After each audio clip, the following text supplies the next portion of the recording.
this sunny Florentine afternoon. So before we start with the program, I want to share a little bit background story, how we got to this point.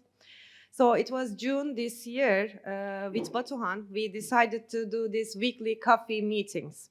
So the aim was to show some support and some nurturing to each other, actually, after the horrible earthquake that happened in March 2023 this year. And then after the defeat of progressive democracy at the general elections in Turkey once again that were held in the late May.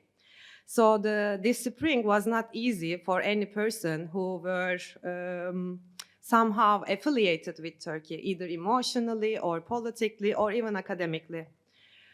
So we, as people who are from Turkey, who are connected to Turkey and who work on Turkey, we were feeling a bit helpless, a bit maybe hopeless this late spring and summer. And also professionally, I think it was a difficult moment because like many other scholars, we also, political scientists, sociologists, we actually thought that the elections would be the kind of the end of 20 years long reign of this neoliberal conservative AKP. We literally, we were on TV, we were analyzing, we were kind of sure because the earthquake was there, it was devastating. There was the economic downfall, it was devastating. So we expected this victory, but it didn't happen. So due to this, this June was the first June that we didn't have any kind of, memorial celebrations or any event in Turkey. It was complete silence for the first time in the last 10 years. And we were talking with Batuhan, and I was like, it was another perfectly sunny Florentine afternoon, I have to say. So we were sitting and I said, Batuhan, for the first time this year, there is nothing in Turkey. There is only one series of celebration that is happening in Berlin that is organized by academics and activists in exile. So maybe we are kind of in exile here. Maybe we can also organize something here. Do you think we have enough time? So we talked this in June, and now we are in the last month of the 10th year of Gezi, and we made it. Thanks to the support of Donatella Della Porta throughout the way, and also Lorenzo Bosi here, and also the biggest non-Italian community now in Scuola Normale, the Turkish community, thanks to their effort and dedication. And also thanks to the support of Deniz and Mert, our guests here, we made it. But also I have to thank Batuhan very dearly because we forged the whole way, last minute, last month, well, we made it. But why is it still important to talk about Gezi beyond this, symbolic and sentimental meaning to us? Why the other people who are not related to Gezi or Turkey should listen to this? Why should we keep having this conversation? So the Gezi protests started in the same period as the Arab Spring and then the Maidan uprisings. So I think 2013 was one of the years to remember for social movement scholars, activists, and also the ordinary people who insist and demand democracy. So a decade later, now we are talking what remains, from these revolutionary moments. These moments are not just historical events to remember, but they also change the today. They shape the sociopolitical landscape of the affected regions. These legacies often lead to new political movements, reforms, sometimes backlashes against democratic aspirations. So the enduring impact of these movements forms also a crucial part of the sociopolitical memory and also the identities in the region.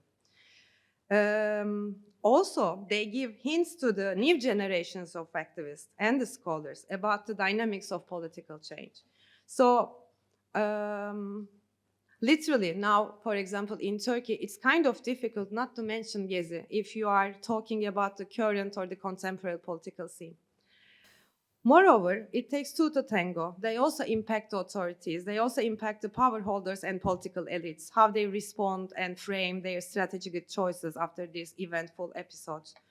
So these revolutionary moments or movements often challenge the existing power structure. They can lead to a significant shift. Very rarely, authorities decide that, okay, there is a democratic claim, let's respond to this, and address the grievances of protesters. But more often, these also lead to an increase in surveillance and the control and the repression. So Gezi protests also contributed to polarization in Turkey.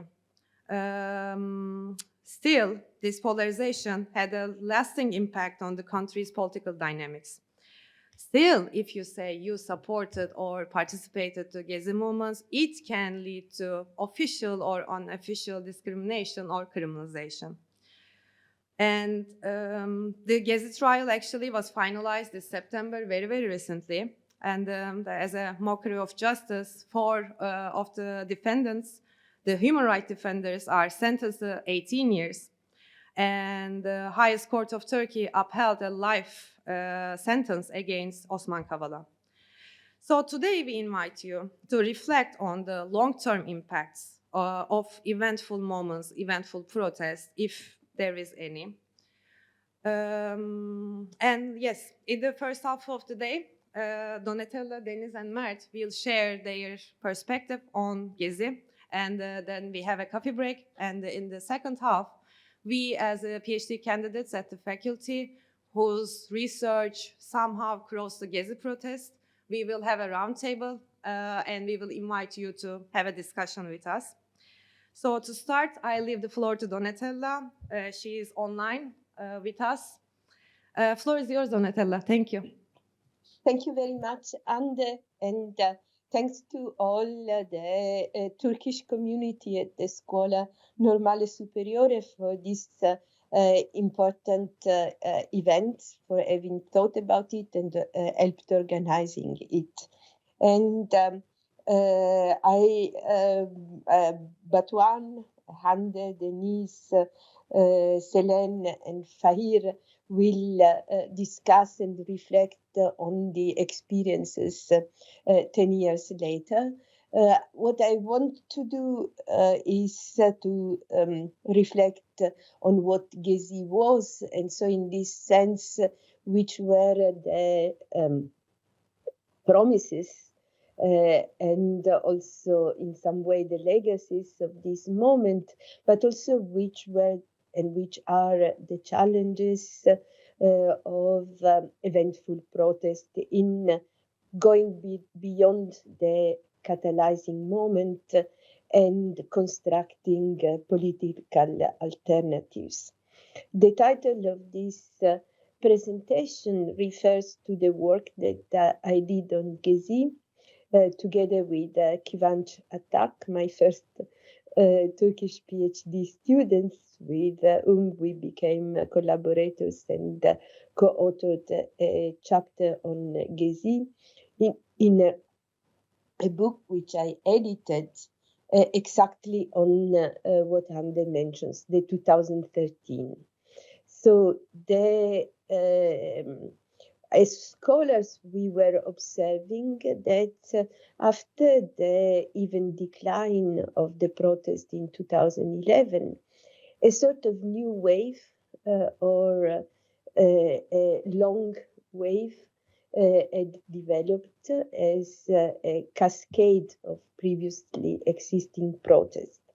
2 years ago, in a conference organized together with Sara and Malli, we discussed the 10 years after the 2011 protest in Egypt, in Tunisia, and in general in the Swana regions. The events in 2013, from Gezi Park to Brazil to Ukraine, represented some continuities with this type of protest, but also what we wanted to testify for in the book is that there were also some peculiarities.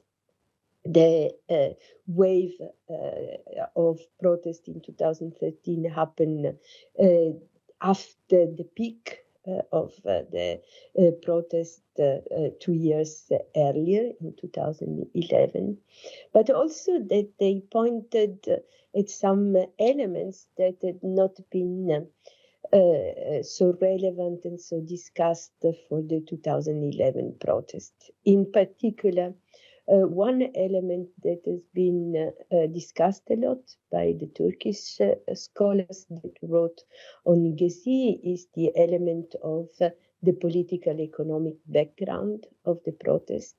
And the other one is the logic of becoming. And this is what I would like to go back to and address talking about Gezi. I'm sure that Mert and Deniz will follow me, will have also more detailed accounts about the years after 2013. I just want to set the scene by presenting what Gezi was, but also how scholars have interpreted it in order to single out the strength, but also the challenges of this type of protest. So in the next slide, I start with the spark. Our Turkish colleagues know it very well, but for the general public, May 27th was the moment in which Gezi Park as an event was born. And it developed upon what could have been considered as a minor protest events. Trees were cut in Gezi parks. 10-15 people went to the park, and the next morning they called for support, and people arrived. What is interesting is the statement of interviewee cited in one of Kivan's work on Gezi, which said, at the beginning, we did not know what would happen, but we were thinking that we had to stay and sit down here.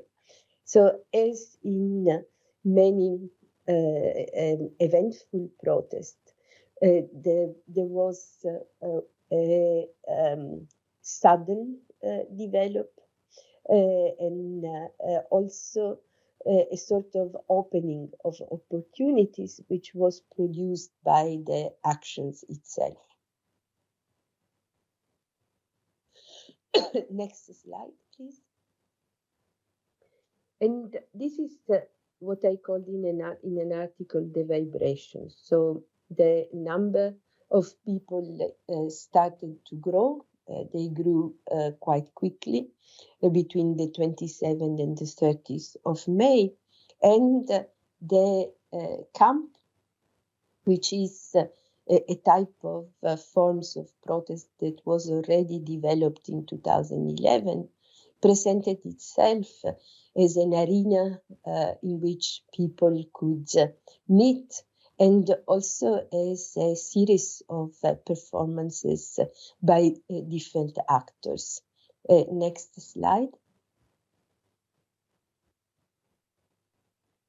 In fact, what's research done by Turkish scholars have shown has been the capacity of Gezi, as it had been the case for Tahir in Egypt, of Puerta del Sol in Madrid, to spread, to vibrate.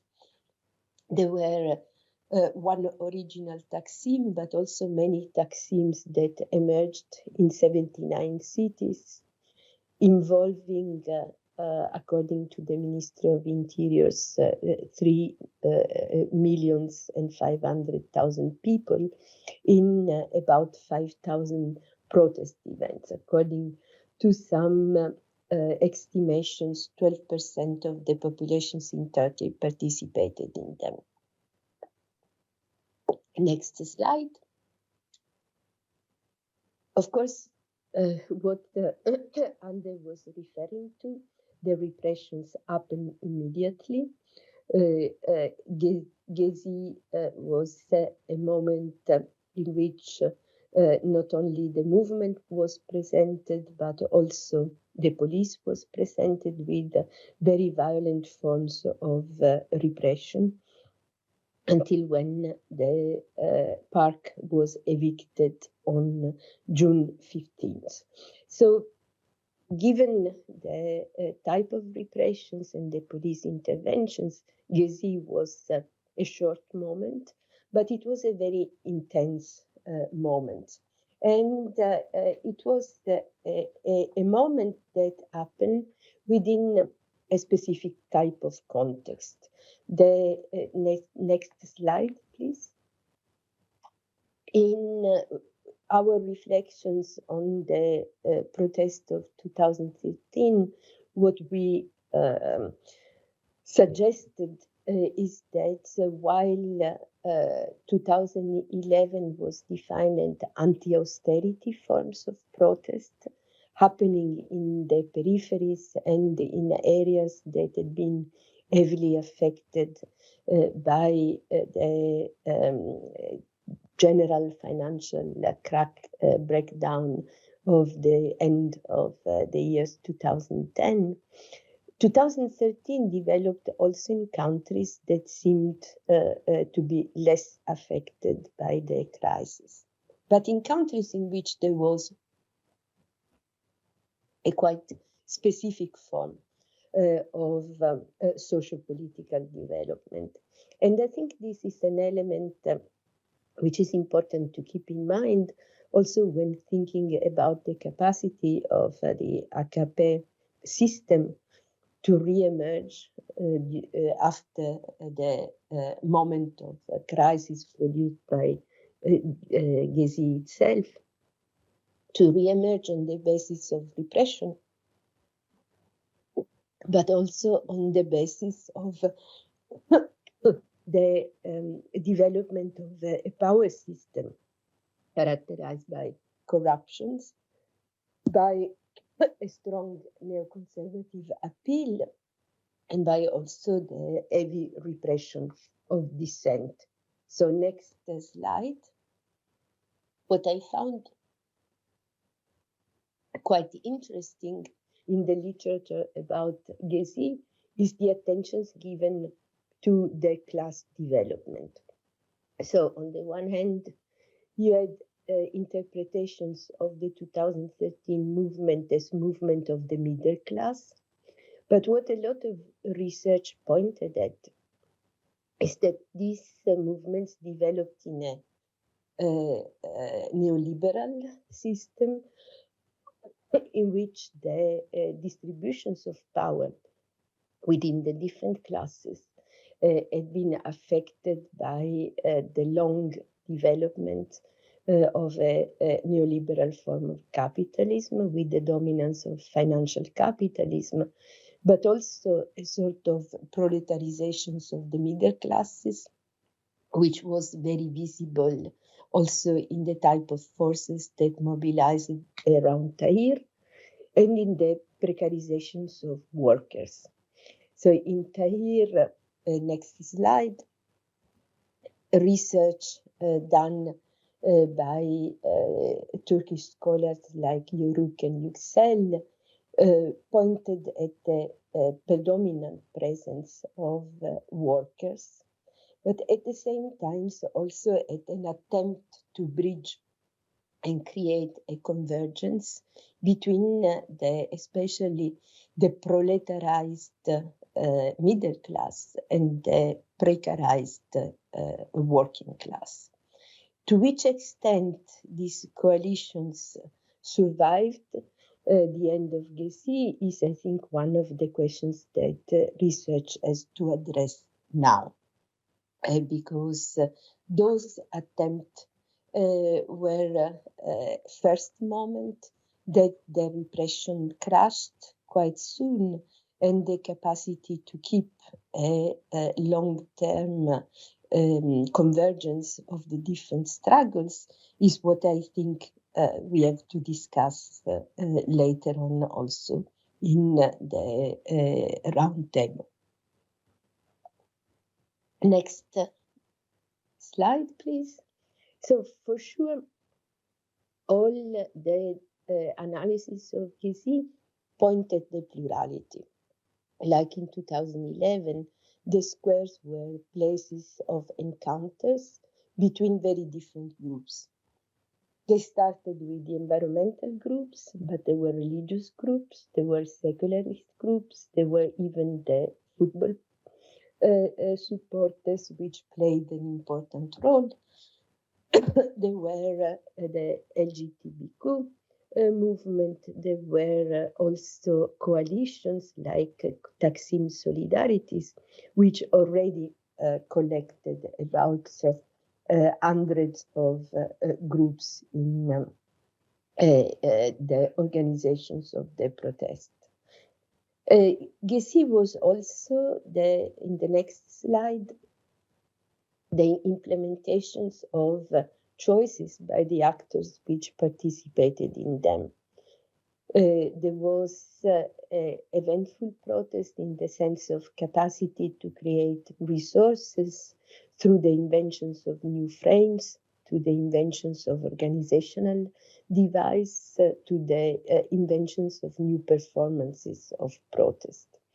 And in fact, what also find particularly original and relevant in the analysis of Gezi is the fact that the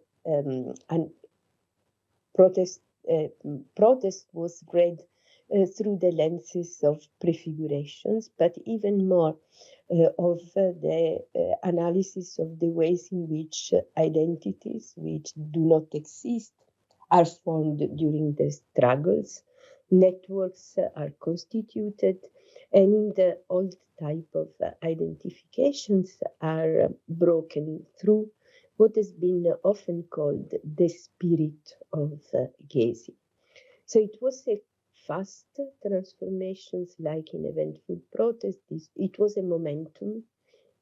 It was something that was experienced by the participant as totally new and unexpected.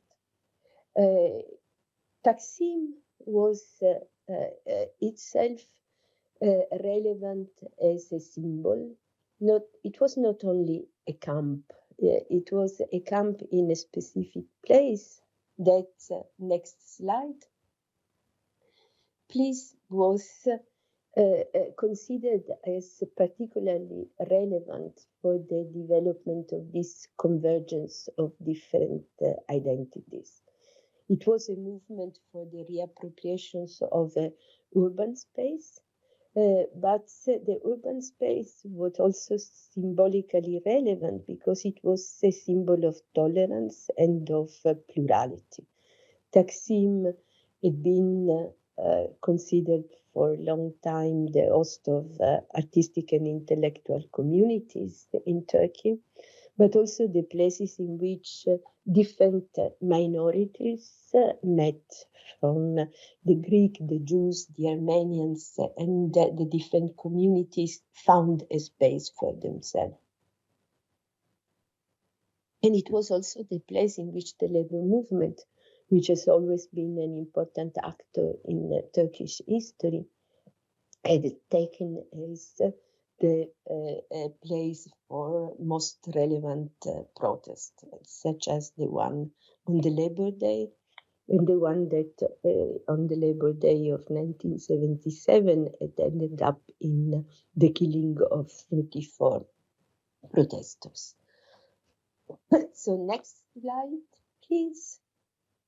So Gezi was an important space for reflecting, and it represented a moment of encounters for people who were at their very first political experiences, about half of them, but also for people who had experienced politics and social commitment in very different groups. Diversity is a term that was always used when discussing Gezi, as it had been also the case for Tahir.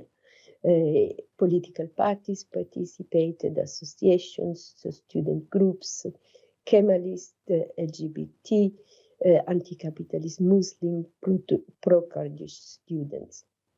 And Taksim Solidarity had gathered many of these actors, many of these groups. It was in these varieties of activism, next slide please, that Gezi emerged as a revolutionary moment. Here I cite by Turkish scholars who wrote on Gezi, who reflected on Gezi, and I think it is important, this thinking on the prefigurations, on the becoming of identities that were not there. So many different groups converged, and they were looking for what Zeynep Gambetti mentioned as a constative we exist. They represented disparate groups that suddenly reflected, so for a fleeting moment, the possibilities of collective actions to create something radically different. It was a protest seen as capable of recomposing through a process of emergence the very different elements of a protesting subject. The protesting subjects is not simply a mixture of the people and the sociological categories they represent.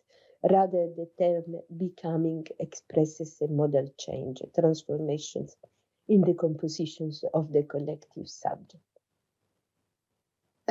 Next, and last but one slide, what I think is in fact very relevant also nowadays is the reflections on the potential and limits of the identities which emerged in Taksim in a moment of enthusiasm, in a moment emotionally very charged.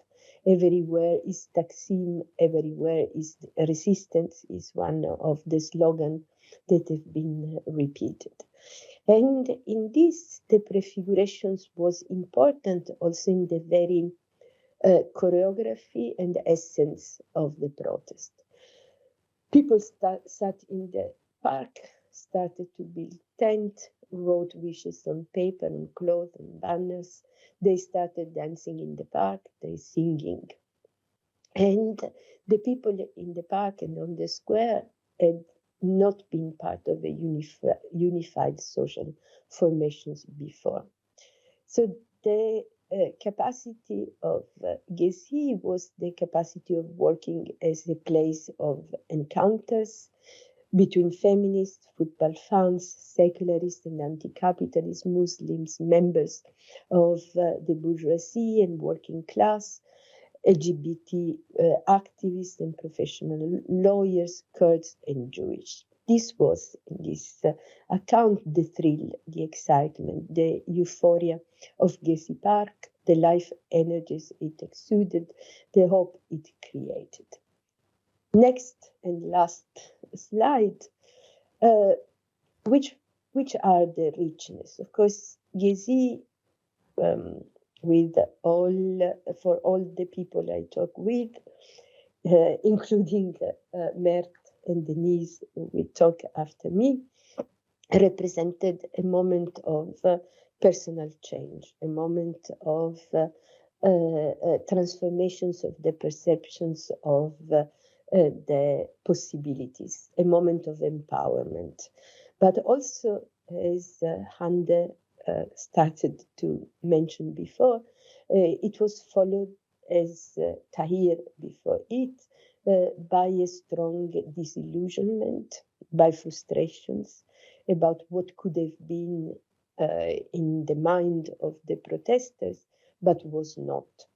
And so I think that it is important when reflecting 10 years later to think about what in those interpretations of Gezi was considered as a positive sign, but which type of positive elements of resilience it maintained even 10 years later, but also it's how some challenges emerged. And I remember that when we wrote our chapter on Gezi for the book I mentioned with Kivanch, we were already in a moment in which some elements of difficulties were emerging. And I think we can reflect on these difficulties by going back to those two main elements, two main characteristics that I mentioned as emerging in the interpretations of Tahir. One was type of regimes. So it was after the revolutionary moment of Gezi, the actors that opposed it did not disappear. They strengthened, learned, strengthened their ties, and the repression followed. But together with the repression, also the other instrument of integration of the regimes were strengthened. Corruption, of course, but also this conservatism turn that many scholars had considered as not necessary in a neoliberal settings, but instead proved quite relevant in keeping the consensus to a regime that had been trembling but did not break down. The other reflections is on the very characteristics of exceptional moment. So the characteristics of very intense moment of encounters that are very relevant in also producing long-term effect on political socializations of individuals, but also the experiences of empowerment in the long-term perspective, moment which re-emerge also after many years in new type of mobilizations, but which are also just moments, so which are characterized by often by the difficulties of constituting processes that can consolidate into political power and representations of political challenges. So I also thought about these developments in a book that was titled "Where Did the Revolution Go?" And I want to finish with reflections that an Egyptian activist presented when thinking about Tahir, but I think applies also to Gezi, which is, he said, we thought the revolution was a moment, we realized is a process. So I think that in reflecting on Gezi 10 years later, it is also important to reflect on the potentials, but also the challenges that eventful protests represent without thinking that they were useless. I think there are memories and legacies which are still relevant, but the consolidations of those type of experiences of empowerment tend to be difficult in general. Thank you very much, and looking forward to learn from you now. Thank you a lot, Donatella, both for refreshing our memory and for your insightful remarks. I'm looking forward to the Q&A sessions afterwards to hear more. And now I will give the floor to first Mert Arslanalp and then Deniz Erkmen. Dr. Mert Arslanalp is a visiting professor now at Universidad Carlos III de Madrid. And he is an assistant professor of political science at Boğaziçi University, Istanbul. Before joining Bogazici, he received his PhD in political science from Northwestern University. His research interests include contentious and legal politics, democratization and repression and autocratization, with a regional focus on Latin America and the Middle East. And Deniz Erkmen got her bachelor's in political science and international relations from Bosphorus University, and then her PhD again in political science from University of Michigan. Now she is a visiting researcher in Ljubljana for a Horizon project, right? Yes. And her also research interests include repression, protest, autocratization, I think with a regional interest in Turkey and Middle East. Now, maybe you want to come here? Okay. Thank you very much. Many thanks to Donatella Della Porta, Lorenzo, Bosi, Hande, and Batuhan for making this happen. It's a great pleasure to be here at SNS Cosmos. And I think it's quite a meaningful place to discuss the 10th anniversary of Gezi, given that this is one of the foremost hubs of producing knowledge about both Gezi as well as other social movements of the past decade. And personally, I am, and I think Deniz would also agree that this is also a great opportunity, like this opportunity to reflect on Gezi.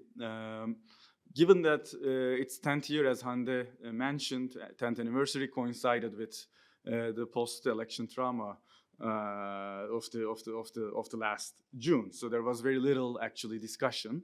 And in a way, for those who took part in Gezi, who supported it, maybe not by taking part, or who were inspired by it afterwards, for them it was a moment of disappointment and, in fact, a very widespread sense of withdrawal from politics, right? And an inclination that was the very opposite of what Gezi stood for, because Gezi stood for a moment in which ordinary people tried to assert their will and imagination to the political arena. So this was the moment in which the 10th anniversary was experienced in a way. But it is important to reflect on what Gezi means and what it meant today, not simply as an academic exercise to think about protest politics in general, nor as an object of nostalgic remembrance. I think it's kind of an urgent political task, because basically the demands, the grievances that were at the heart of Gezi are still with us in a much more deepened way, in a way. Not only because Turkey now is under a much more exclusionary authoritarian regime than it was at the time of Gezi, but also because, for instance, Istanbul is currently on the verge of another cycle of major exclusionary urban renewal in the post-earthquake context. So the demands, the grievances that motivated Gezi, they are very much real.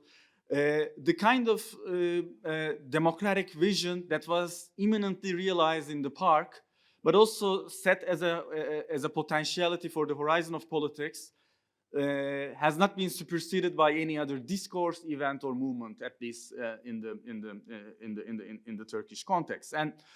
But also we need to realize that Gezi is still at the heart of is still shaping the institutional and coalitional conflicts over Turkey's political regime trajectory. And let me give you an example of how it figured. Like Hande already mentioned this, but I'll give a bit more detail to what she said. Like in September, like this fall, High Court of Cassation, Yargıtay, has upheld the lower court decision from 2022 by finding basically these 5 people guilty of organizing Gezi as an attempt to overthrow the government, as an act of sedition, in a way, in spite of all the rulings from the European Court of Human Rights that found all sorts of right violations during the trials. The sentences included the lifetime imprisonment of Osman Kavala, businessman, philanthropist, civil society activist, 18 years of imprisonment for urban planner Tayfun Kahraman, who was one of the vocal people in the Taksim platform, along with Can Atalay, lawyer and a current MP, elected MP, producer and journalist Çiğdem Mater, and documentary filmmaker Mine Özer'den. The decision revealed the ongoing criminalization of Gezi protests 10 years after, but also the very active involvement of the highest echelons of the judiciary in this criminalization process, in defiance of the international human rights law that Turkey is still constitutionally bound. The decision subsequently triggered an intrastate, intrajudiciary confrontation when the majority opinion in the Constitutional Court in October decided that political and civil rights of Can Atalay, who was elected as an MP in June elections, in May elections, was violated for being imprisoned despite having been elected as MP. In return, the Court of Cassation in November released a decision in defiance of Turkish Constitutional Court, ordered the lower courts to dismiss the decision of the Constitutional Court, which was claimed to overstep the boundaries of its constitutional prerogative. It furthermore has made a criminal complaint about the 9 members of the Constitutional Court that decided in favor of Can Atalay. Subsequently, both Erdogan and his junior partner, Devlet Bahçeli, the leader of the far-right Nationalist Action Party, has reiterated what they previously articulated concerning the status of the Constitutional Court, signaling a potential constitutional change that may curb the powers of the Constitutional Court, if not dismantle it entirely. So in that sense, at this very high level of politics, in terms of the institutional trajectory and the landscape of Turkey's political regime, Gezi still figures, right? Both instrumentalized by different actors, but also in a way, I think reflecting like symptomatically genuine fears of the establishment of this moment that still, basically acts as a specter, right? As a potentiality that could be reactivated. So what we want to do today, both I and Deniz, is to kind of explore the post-Gezi developments, looking into how Gezi conditioned the regime dynamics and government's response to democratic demands and contestation. How does it figure in the autocratization of Turkey? But also how it shaped the opposition politics, including but not limited to street protests. And here we will predominantly draw on our own research that we've been conducting in the last 6 years now. Time flies. So we will kind of try to synthesize some of our findings from our own research on Turkey's protest arena under autocratization, but also try to connect with work done by other people, hopefully more so in the Q&A. So one of the, obviously the primary outcomes of Gezi protests, as Donatella has already mentioned, and is this immense intensification and expansion in the securitization and repression of public political arena in general, but protest arena specifically. That being said, the violent repression of freedom of assembly was not simply the outcome of Gezi, obviously, right? So it was also at the origins of the Gezi protests. In many ways, it was the morally shocking repression of the peaceful urban protesters against the demolition of Gezi Park protests that transformed the protests from being protests about the park to this nationwide protest cycle on May 30th. And not because it was only witnessed at the time, like it was for the first time witnessed by these people, it was mostly seen as an offshoot of what they already began to experience in different ways in their daily lives, like these coercive governmental interventions to different aspects of everyday life. Like in the interviews that I conducted right after Gezi, for instance, even with protesters that had no previous protest participation, they were connecting to the police repression that existed at the beginning of the Gezi to different forms of repression that they were witnessing in their daily life. So in that sense, Gezi did not really stood, as some accounts of Turkey's regime dynamics suggest, as the beginning of this authoritarian transformation. It stood in the arc of transformation. It constituted a certain continuity with what was already under the way, what was perceived by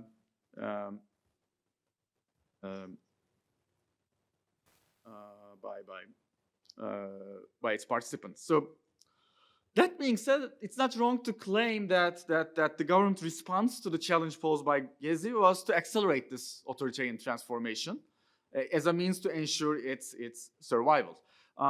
Police violence has been its most overt, most explicit face. But in our own research, we kind of wanted to go beyond this and look into how laws were weaponized, how legal repression was weaponized as part of protest repression, with a specific focus on protest bans, like preemptive bans on protests as a tool, which is again a tool that already existed but expanded and intensified, especially from Gezi onwards. So we see like these protest bans being enacted in very different ways. They can last for a few hours to months. They can target particular events or can cover all potential protests in a given province. So in Kayseri in 2014, in the trial of the police officers who were charged with murdering Ali Ismail Korkmaz, one of the young men who were killed during the Gezi protests, the Kayseri governorship declared that all meetings and marches that relate to this specific issue were banned in the protests. Under the emergency rule that Turkey experienced from 2016 to 2018 after the failed coup attempt, Artvin governorship banned protests for more than 13 months in the entire province for all protests. But the primary target was actually an environmental movement protesting against by a pro-government mining company, Cengiz Holding. So that was a different kind of ban. After the emergency rule was lifted in 2020, right before COVID ban started, anti-war protests were banned by the Istanbul governorship for 2 weeks. So these were protests about Turkey's intervention to Syria, military operations, military interventions to Syria, and these were protesting about this issue was again banned. Specifically about this issue was banned And then there are provinces like one in the Kurdish southeast where basically protesting is de facto repressed for more than 5 years, I guess now, since the 2019, I think, Qayyum protests in the region. As academics and students who protested the top-down appointment of a government loyalist to Bogazici University in 2021, we personally experienced these bans, right? So right immediately after the protests began, basically the Istanbul governorship declared protest ban in the vicinity of the campus, citing COVID as the excuse, and then imposing like this very present police force in front of the campus, putting checkpoints, barricades, and not lifting them for months, right? So the entire campus area was turned into some sort of a zone of exception. So what we did in our research, we basically engaged in protest event analysis to using governmental bans as the coding unit. This was the first phase of our research, where we basically used newspaper reports to code these bans. manually like scanning these news outlets and then coding them. From 2017 to 2019, we identified 694 bans that were enacted in 53 provinces, and this only obviously, as it's always the case with protest event analysis, it only covers a part of what is out there. We see this trajectory with regards to number of protest bans reported. This includes also the curfew decisions in the southeast. So we kind of see Gezi being one peak, and then from 2015 onwards, with especially with the fall of the peace process, we see another major peak that continued under the state of emergency, but not really changed after the emergency rule was enacted. And these bans, as I said, like this covers the part from 2007 to 2016,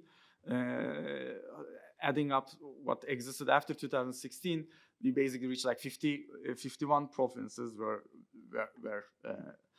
affected by bans in different moments, but obviously they are concentrated in certain places, especially metropolitan areas with large protest activity like Istanbul, Ankara, Izmir, but also the southeast, right, where the Kurdish movement organizes protests. So those are the major hubs of bans.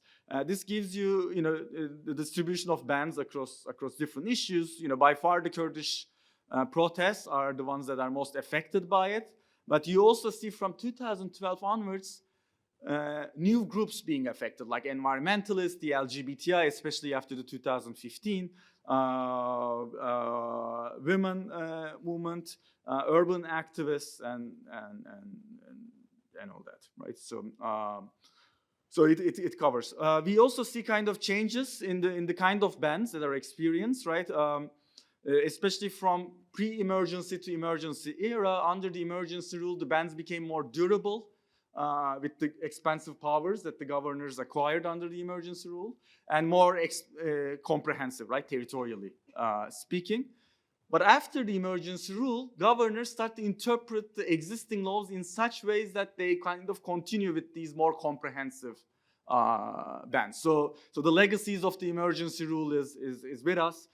But the emergency rule itself is not a rupture. It built on what pre-existed, and we refer to what pre-existed as mobile emergency rule in our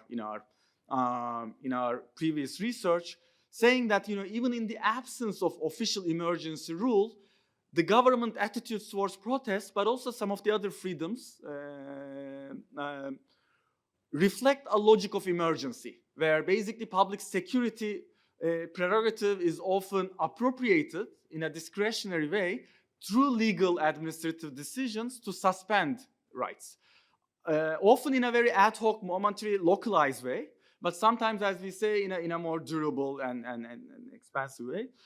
So in a way, even in the absence of emergency, the Turkish authorities began to practice this emergency logic prior to 2016, and it only got bolstered after the state of emergency that ended in 2018. And we say that this is, in a way, a constitutive element of Turkey's authoritarian transformation, and one can actually see its traces with regards to other rights as well, from social media to broadcast rights. Like you kind of see similar logic of suspending rights, taking place.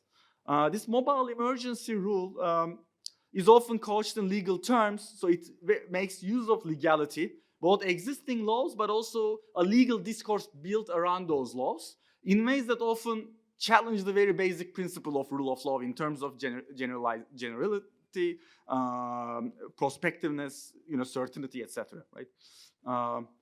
And it often, I think one way it produces effect is that it produces ambiguity. Ambiguity about what is permitted and what is not.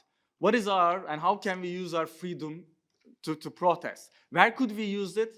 Which tools can we use? Because from one protest to other, what is permitted and what is not shifts, and shifts in a very mobile way, right? So basically, it is through this ambiguity, to some extent, it produces effects both, I think, for the protesters as well as for the bystanders. And what might look like, illogical statements or tautological statements by authorities through this legal talk often has a function, because it creates an aura of lawfulness for the ban and then stigmatizes the protester as an unlawful actor, while claiming that rights are actually upheld. But this is an exception to a norm. It's an exception that is justified by the security threat that this incident posed, but there is no tangible, credible, actually, basis for it. So one effect is, as I said, on protesters. We say that it deters, right? This criminalization, saying that a protest is unlawful, deters potential participants because they are worried that if they defy the orders of the governor, then they can legitimately and legally imprisoned, right? But also, by banning, for instance, certain spaces, the bans push protests into more predictable and sometimes more invisible spaces, right? Limiting its effects on the public. It can obstruct possible alliances with different protester groups because certain groups are allowed, others are not. So it's harder to build common fronts. And it, in general, it creates additional organizational challenges for protesters under this institutional ambiguity. But we suggest that the bans also have some effects on the public, and it produces effects through its effects on public attitudes. And one thing that we are curious is that does the enactment of a ban prior to protest shape public attitudes towards the repression of that protest, right? Does it generate legitimacy for repression? Does it actually perhaps contain potential backlash from the larger public? So we conducted survey experiment with a random sample of Istanbul's Turkish citizen residents in 2020 amidst COVID. And one thing that we found was that, in fact, the bans have an effect. That it makes more acceptable, like police repression more acceptable, or at least less unacceptable among the supporters of the political opposition. This is, I think, one of the interesting things about this survey. Like, we basically asked these two groups, we provided two vignettes. In one vignette, we mentioned that there was a prior ban on that protest, and then the police intervened. In the other one, we didn't mention the ban, but we said that there was, again, police intervention. And then we asked, do you find this police intervention acceptable? When we look at the general sample, there is no significant difference, because the government supporters, the largest group, overwhelmingly support intervention under any conditions, with or without the ban, right? So there is very little difference, right? So if the police is intervening into protest, it's acceptable for overwhelming majority, more than 90% of the government supporters. But when you look at the opposition, actually it makes a difference. The opposition supporters, when there is a ban prior to the intervention, or for that vignette, they become less likely to find the police intervention unacceptable. Many of them declared that they were ambivalent about it. So precisely basically this ambiguity, this effect of ambiguity works actually. Basically it confuses you, is this lawful or not, right? Because there is a decision prior, so protesters should not be there. So if the police is intervening, then it may be, legitimate and lawful, right? So we kind of see this effect among the opposition supporters. I'll conclude in 2 minutes. So therefore, protest bans have an effect both on protesters but also bystanders. But Deniz will talk about this. These effects also are not uniform. It depends on the partisan identity of the respondent, but it also depends on the protest that is being banned. We pose questions also about different types of protests. So cleavages that shape Turkish politics also shape public attitudes towards, police repression of different protester groups. Bans obviously are situated in a complex ecosystem of repression since Gezi.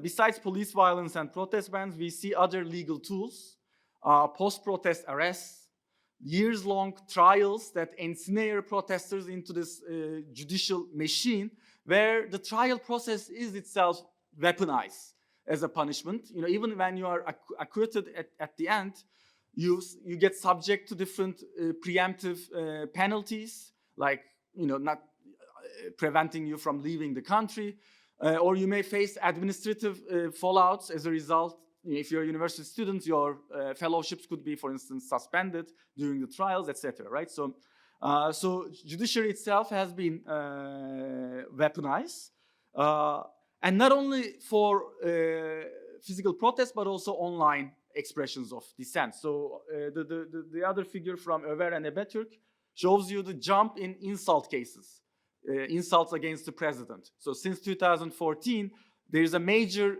jump in prosecutions, criminal prosecutions of those who insult Erdogan, and most of them insulting Erdogan, allegedly insulting Erdogan online.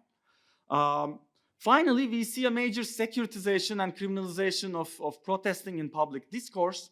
Gezi has been turned into a trope of criminalization, first and foremost by Erdogan himself. He regularly reminds Gezi as a menace that the nation successfully overcame, a menace to national will, in a long line of other menaces, right? So in a way, and as a menace that has been orchestrated by the internal and external enemies of the Turkish nation in collaboration, right? And the Gezi trial has been used as a way to keep this criminalization and basically have a chilling effect on the larger civil society.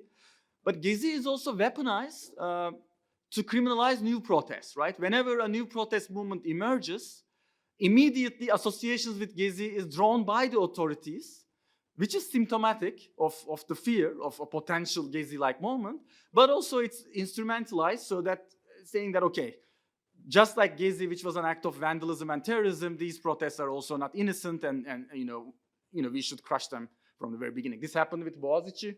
It happened with the environmental movements in different parts of the country. So it keeps happening, right?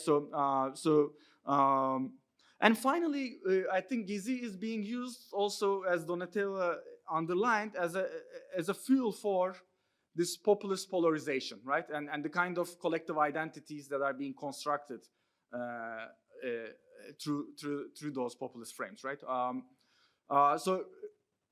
Routinely, those who participated in Gezi are marked as deviant, marginalized, foreign elements, like culturally foreign elements, like aliens to the values of the Turkish nation. Those who do not respect electoral rules, those who are, actually coup mongers, those who do not care about public good, versus the local and the national, yerli milli youth that constitute the base, right? And this base itself is now mobilized outside of electoral tools. That is also an invention, post-Gezi invention to a large extent. The government invests now more in pro-government rallies outside of electoral times, but also invest more on an army of trolls to produce this kind of, mobilization in the online sphere. So Gezi itself is now used as a way to create this us and them divide that the conservative populism of AKP has been producing in the last 20 decades. So with that note, let me stop here and yield the floor to Deniz to explore its effects on the protest arena.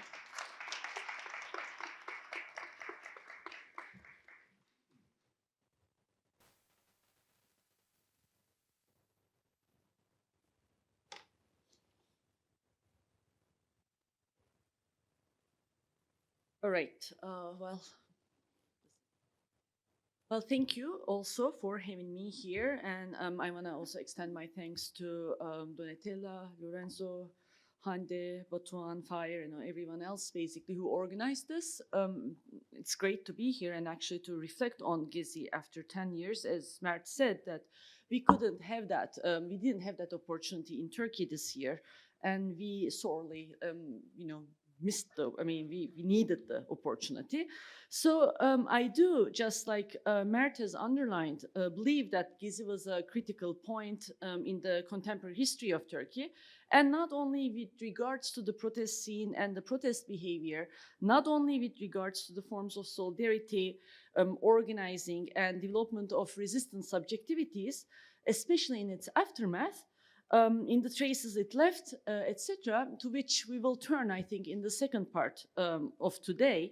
We'll go into it in more detail, but also in its interaction or effects with the larger political establishment, and specifically its role in Turkey's process of autocratization, that, like, Mert also underlined. It, I think, constitutes a critical point as a catalyzer or an accelerator of Turkey's process of autocratization.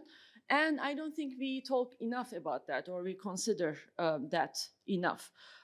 So anyway, we'll go back to that. I wanted to add that note as we started.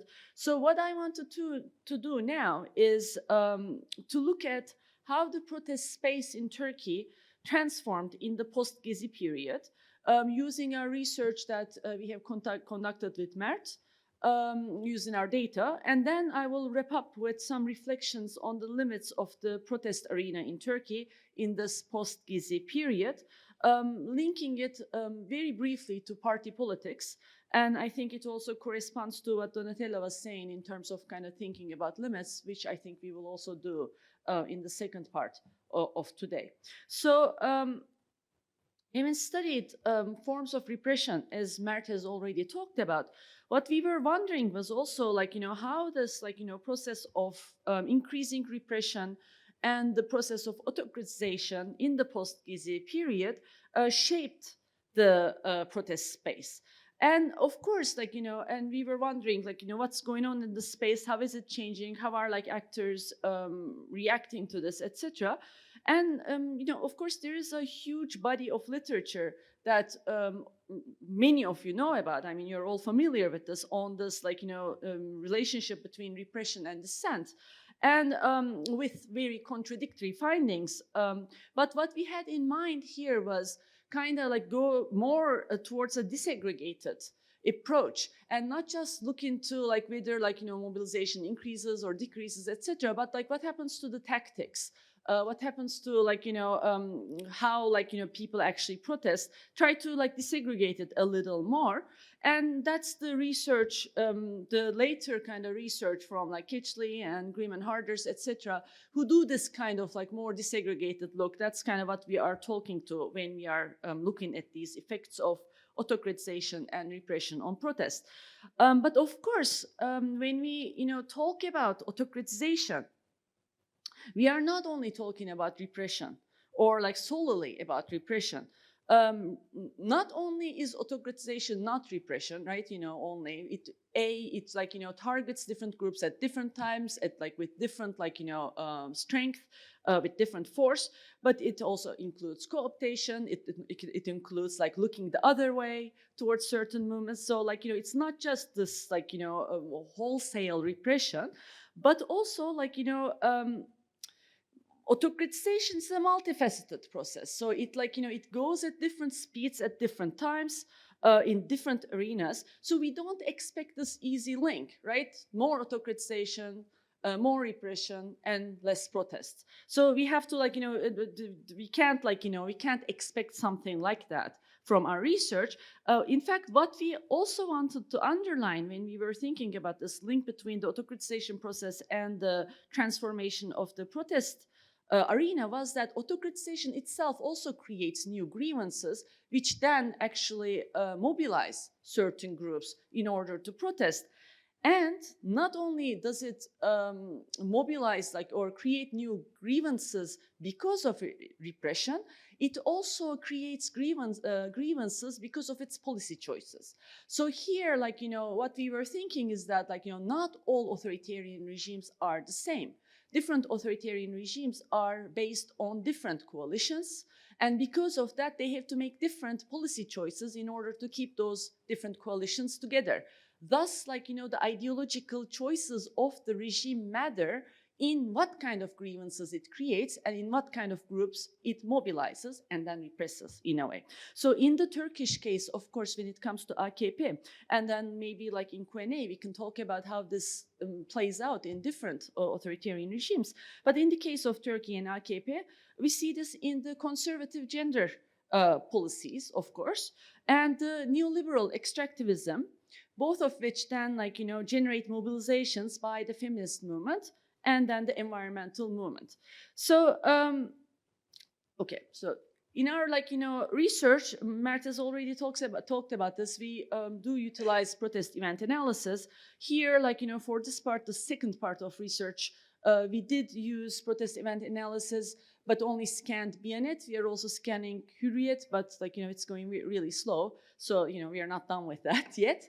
And today we are only presenting, like, you know, the data from 2015 to 2021, which includes the aftermath of Gezi, luckily, but it's because we are not done with cleaning the first part. So, you know, hopefully we will have like the whole thing maybe in a next, you know, presentation or something like that. But so we have, like, you know, we did code protests news from Bianet.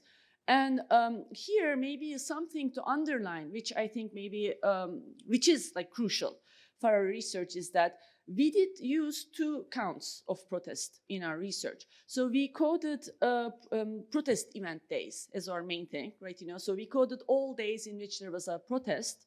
But, like, you know, we were already, like, you know, seeing that in this period that we are looking at, we had a lot of campaigns that included very small number of protesters, but that went for a very long time. So these extended long-term campaigns of small groups of people.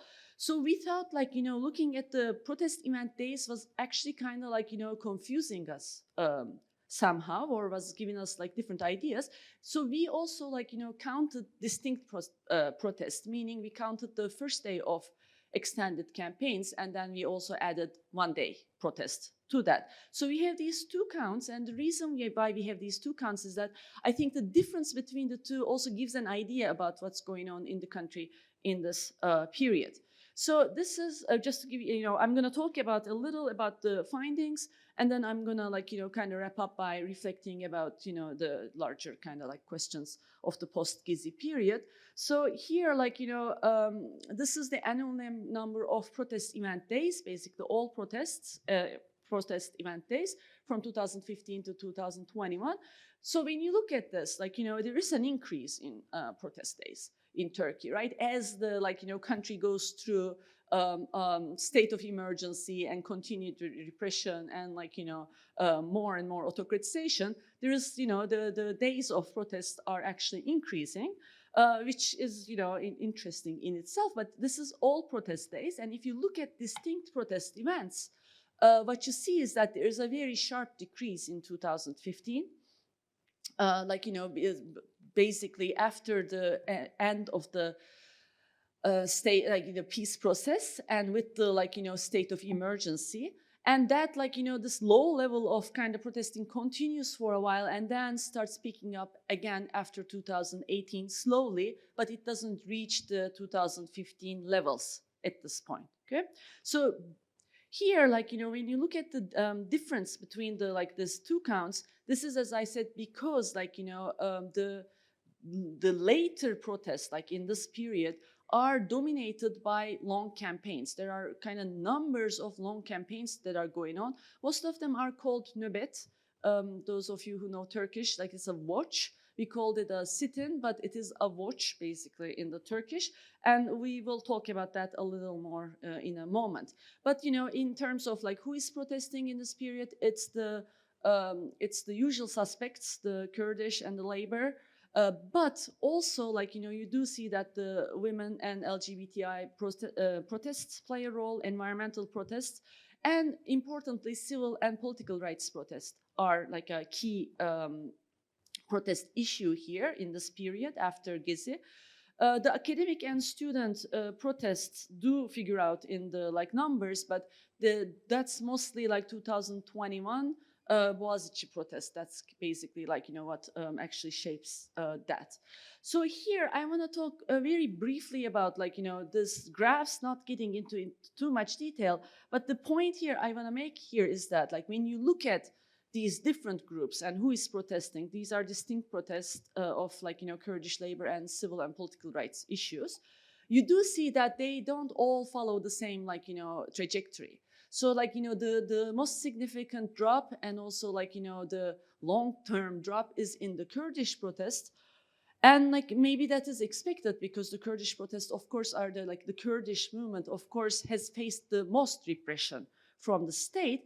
But for example, after 2018 and 19, I mean, after 2019, there is a like, you know, increase in the labor protest and civil and political rights protests. So they do have different timelines. And here, when you look at, when you compare it with this, which is the all protest event days, not the distinct protests, this gives you an idea about who uses these long-term campaigns and when. And here again, you do see that the labor, civil and political rights and Kurdish groups all use these long, you know, campaigns, but again, maybe at different points. Now, like, we can go back to that. I don't want to, like, you know, get too much into that because I want to talk a little more about the changing tactics and repertoires of protests. But looking over, like, you know, what's happening in the protest scene, what we are seeing is basically, like, you know, continuation of protests, but in less contentious ways, with smaller group of activists. So when you look at participation numbers too, there is, like, you know, of course, like, you know, the participation numbers we get from the newspapers are not super reliable, but still within that, like, you know, data, what we see is that the groups of participants are getting smaller over time. There's less like large scale mobilization over time. However, importantly, and this is different than, like, you know, what we have seen in other research, is that rather than diversification, there's contraction in tactics. Like, you know, protests become a little more one-dimensional, basically, in the period that we are looking at.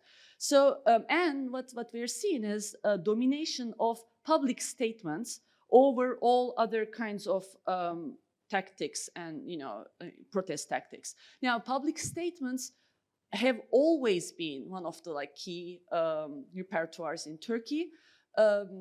Tactics in Turkey, but here their dominance actually is very significant.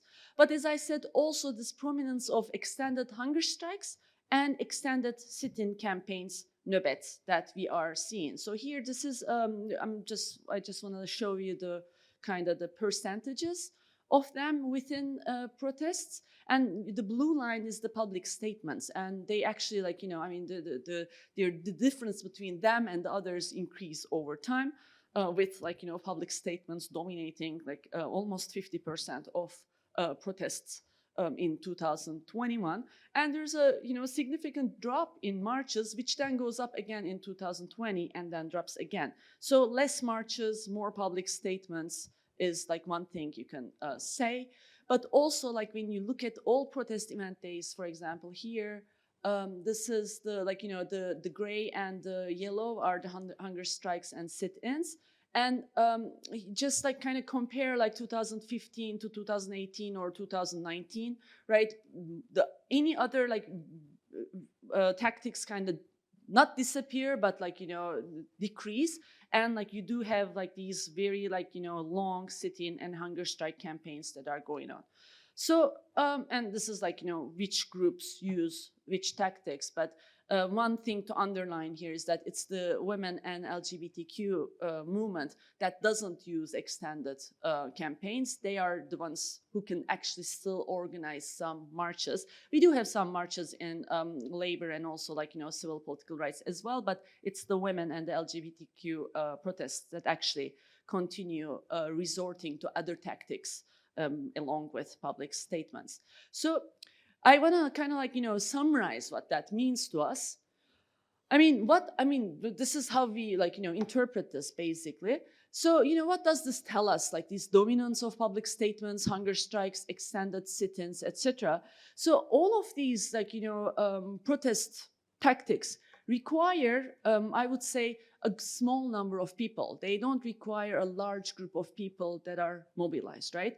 But also, and very importantly, they are very limited in their spatial reach. So the small number of people also means that you can do these in very small spaces, right? And so, of course, like public statements are very low cost, and that's why they are preferred, I would say. You can just like gather a group of people together, do a public statement, and when the police says that, okay, you need to disperse, you can quickly disperse, right? However, of course, like hunger strikes and sit-ins are higher commitment. They are not low cost, they're higher cost, but they still need small number of people and small spaces. Now, one thing that Mert did not mention too much while he was talking about the mobile emergency rule is that it works on constricting spaces. It works on utilizing space and the governance of city spaces.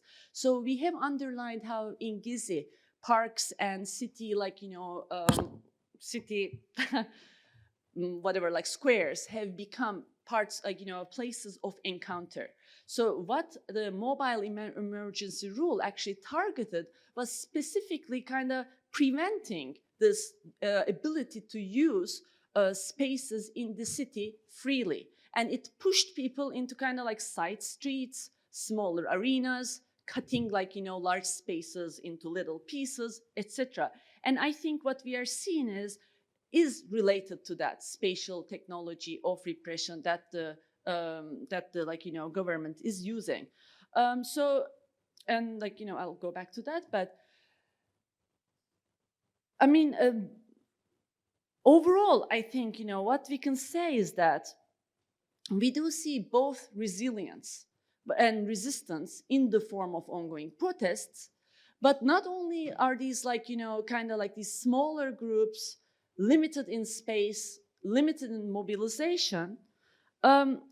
So a certain form of shrinking is going while there's also continued protest and resistance, a certain form of dullness, if I may, but we can discuss whether it is or not, which is maybe to be expected given the levels of repression that are going on in Turkey. But I believe it's also important to underline here that what we do not see much is also cross-cleavage mobilization. So especially in the form of an anti-authoritarian coalition or in a movement of re-democratization, etc. At the level of street protest, we don't see these alliances happening. We don't see an encounter alliance building at the level of protest mobilization. So what we see is that regime creating certain grievances and people responding to them, and sometimes in the form of long campaigns, but of course without much of a chance of negotiating with the government.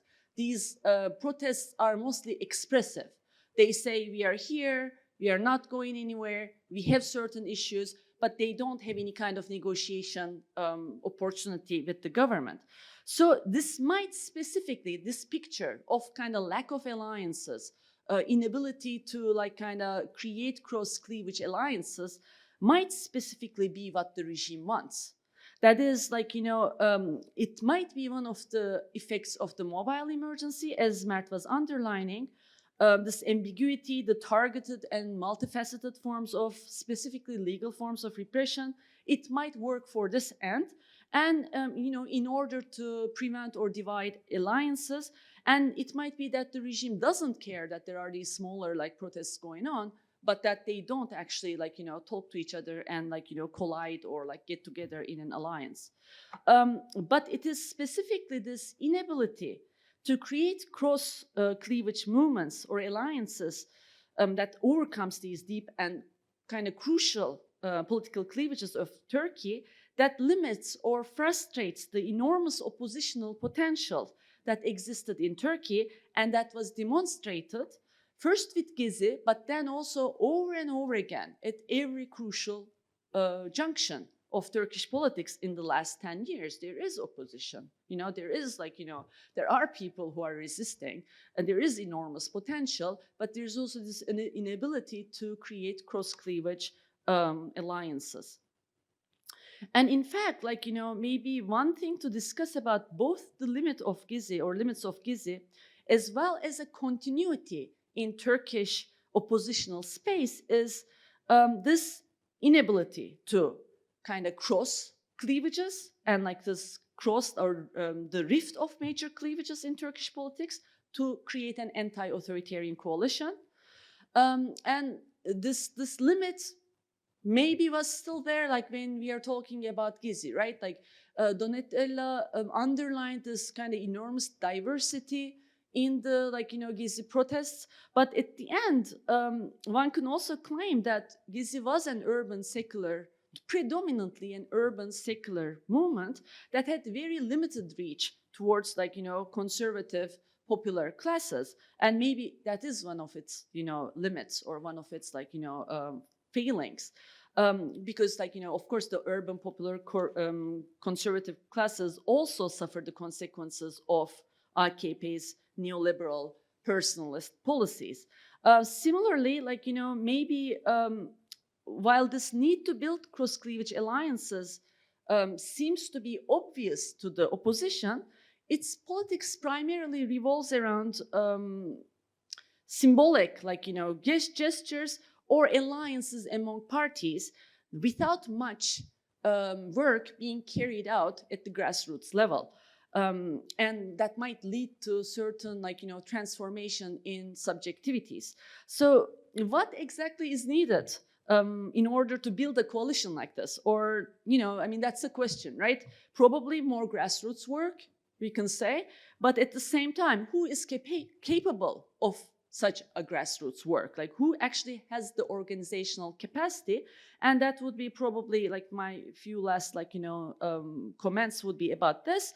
This is also a continuity in the post-Gezi space, protest space, that is organizational deficiency, right? The inability to reach across cleavages has to do, of course, with weakened organizational capacity of many of the movements. And the only two movements that we are seeing that has drawn some energy and that was able to kind of mobilize after the Gezi period, but of course for Kurdish movement that actually decreased over time, was the Kurdish movement and the feminist movement. They were also at different points tried to kind of cross cleavages within Turkish politics, and I think the feminist movement has been somehow successful in that, and then we can talk about why that is the case.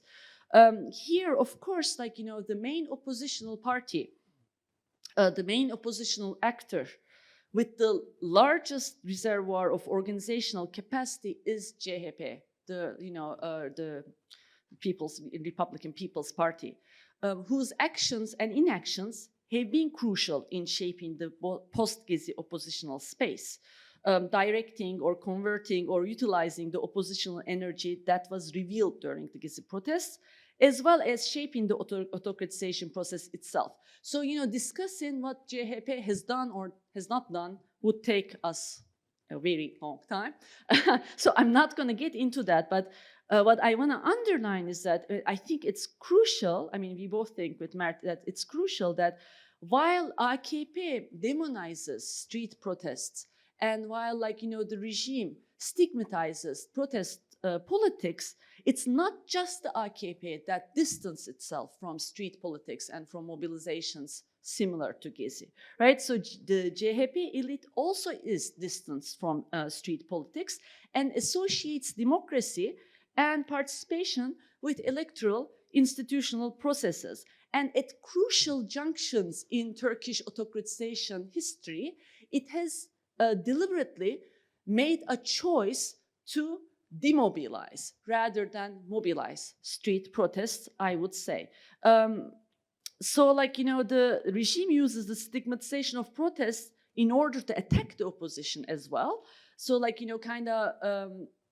creating an enemy out of the opposition if they look open to support protest, but whenever like the opposition looks like it's supporting protest, but the opposition also, in specifically CHP and the elite of the CHP, quickly also like respond to that by like pulling back and saying, no, we are actually not like supporting street protest. We don't like civil obedience. We like democracy and elections, etc. So that's how their response, like they immediately kind of, oh, sorry, it was on this slide.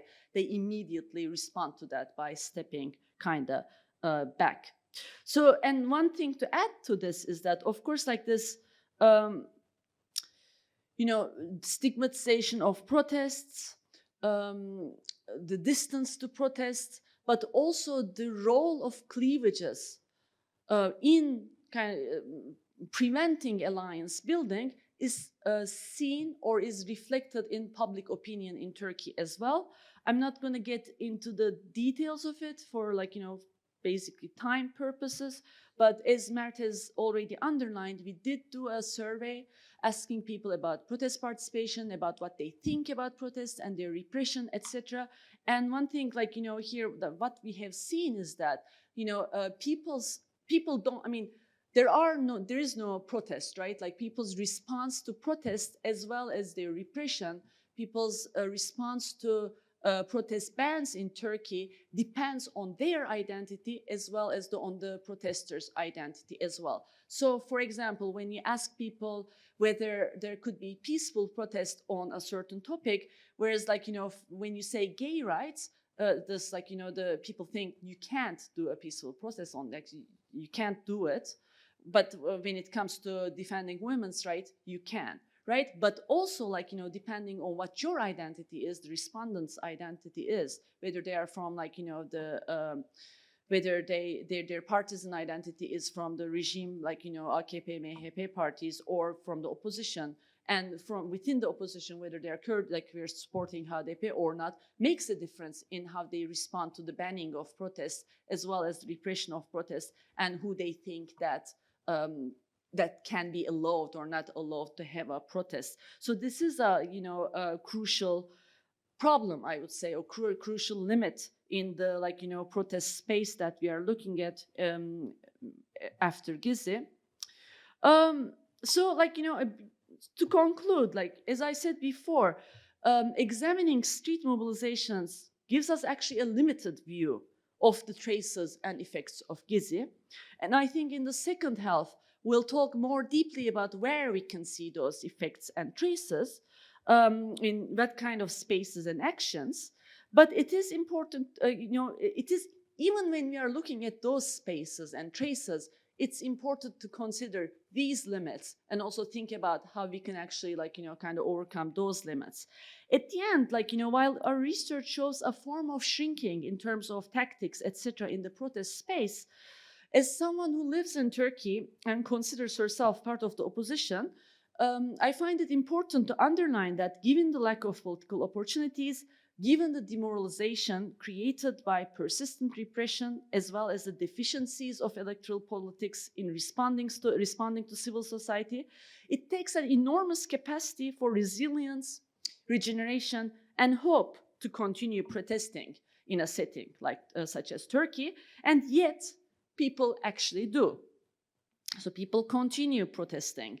And here you see this is the feminist movements have been very consistent in generating these larger scale mobilizations, etc. This is CHP at one of its Vicdan Adalet Nöbeti. This is from the Bogazici protests, etc. So, and I don't think these are for nothing. I think these protests continuously signal to each other that they are there, that that the regime has not managed to create a hegemony, and that it continuously delegitimizes what the regime is claiming, in terms of what it's achieving. So, and in a way, it does keep this flame of democratic, if small, a flame of democratic politics alive, and they sustain this, the potential to become a springboard for something larger, if maybe opportunities change. So And, you know, in a way, by being hopeful, because I think it takes a lot of hope in order to continue like protesting like this, by being hopeful, they also create hope.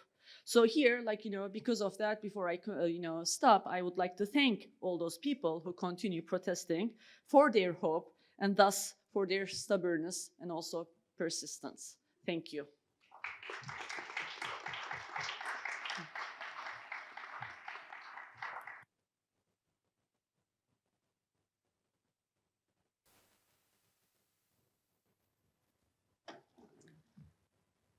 Thank you both for sharing this rich and very intriguing research with us, also your analysis. So now I open the floor to the comments and the questions, but we are kind of short on time. So let's get one round of questions and maybe we can have a longer discussion in the end of the second one.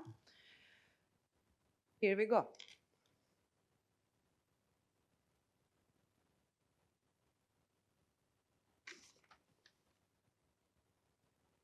Well, I will try to keep it short.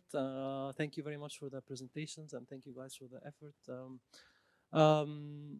As someone who comes from Egypt, it has been also after 10 years on when we are revisiting the Arab Spring, and during the 10 years, it's a bit redundant when we talk a lot about repression and repression and repression, and at the end, Turkey for me is a puzzle.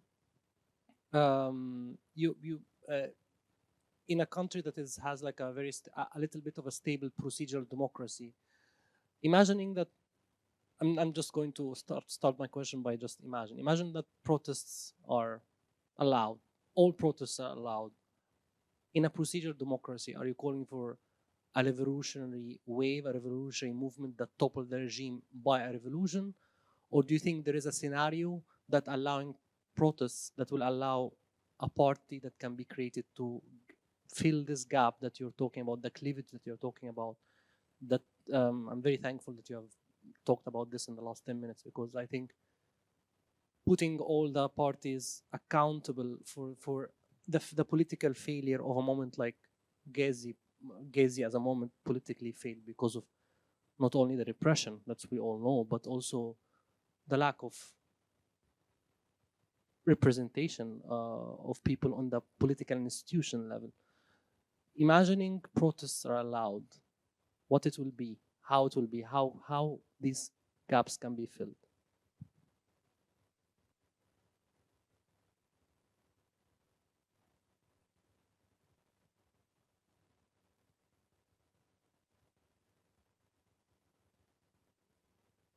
Well, I will not imagine, but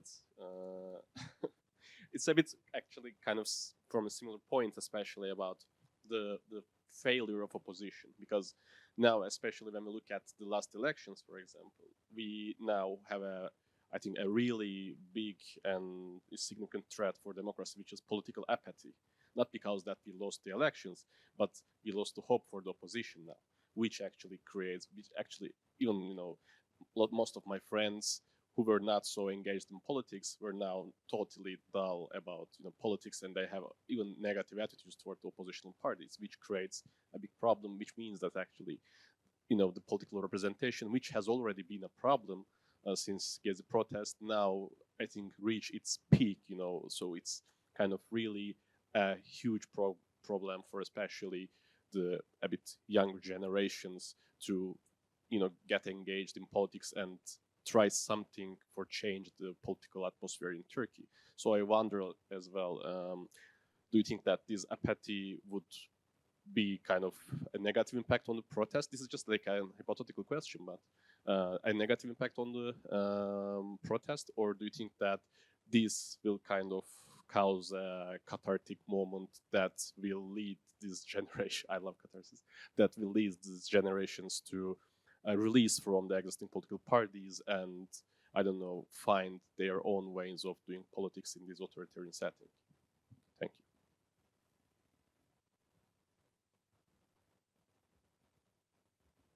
Are there any more questions? Or yes, Fahir, thank you.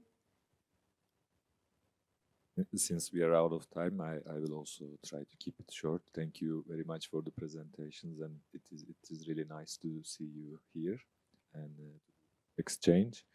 I was wondering, like as you mentioned, the authoritarianism in Turkey already accelerated with Gezi, but it had a history, especially about the mobilization and the social control of the different protests, maybe particularly labor movement in 70s, 80s, and in 90s, Kurdish political movement. So, like thinking about these, I guess Erdogan or AKP is kind of continuing a legacy, but at the same time, it is accelerating as we talk. So I was wondering, like, how you see to what extent they are accelerating, or which parts they are continuing.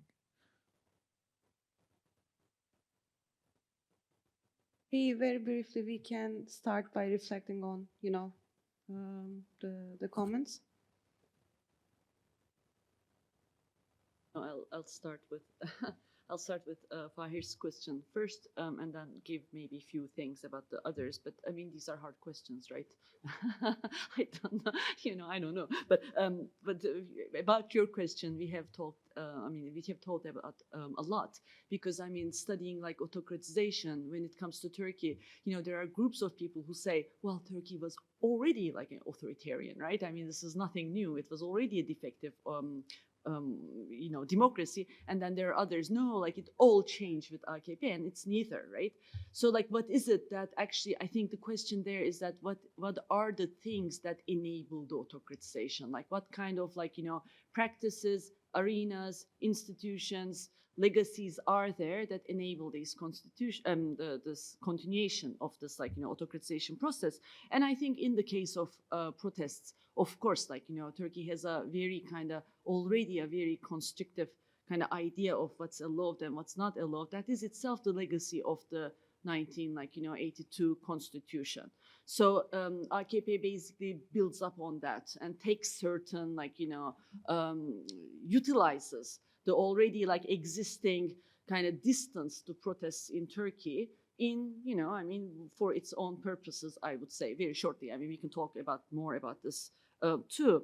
But I mean, and about the apathy, I think it's impossible to avoid apathy at a moment like this, from the opposition, especially given that we don't have presidential elections for 5 more years, right? I think it's apathy is to be expected, especially from younger people, etc. But I think protests will continue in small groups, like what we are seeing here, because there are people who are activists who are committed to protesting, not just to the outcome of the protesting, right? They wanna be able to keep subject alive, and that's and I think for groups will continue protesting about whether young people will find new ways of participation in politics. I don't know. I think that is the interesting question, right? But I think there are there are limits, or there are obstacles for that in Turkey, right? I mean, the fact that if you have certain social and cultural capitals, you're more likely to try to exit the country rather than stay in it. I think that's one limit. But also the way the space, the cities are shaped, the spaces where people socialize, etc. I think that those are all limits. But of course, I tend to be negative, or not super positive about these things. It might be that there are all these things that are happening that I'm not seeing or might happen, hopefully, right? I stop here, maybe. Right. Questions? Yeah, they are quite tough. But starting with the first one, I think that has not been addressed. If we imagine that it was, if they were, so I think we cannot imagine that precisely because you cannot build, maintain, and consolidate an authoritarian regime while allowing, right to protesting in a way you would allow under a democratic regime, right?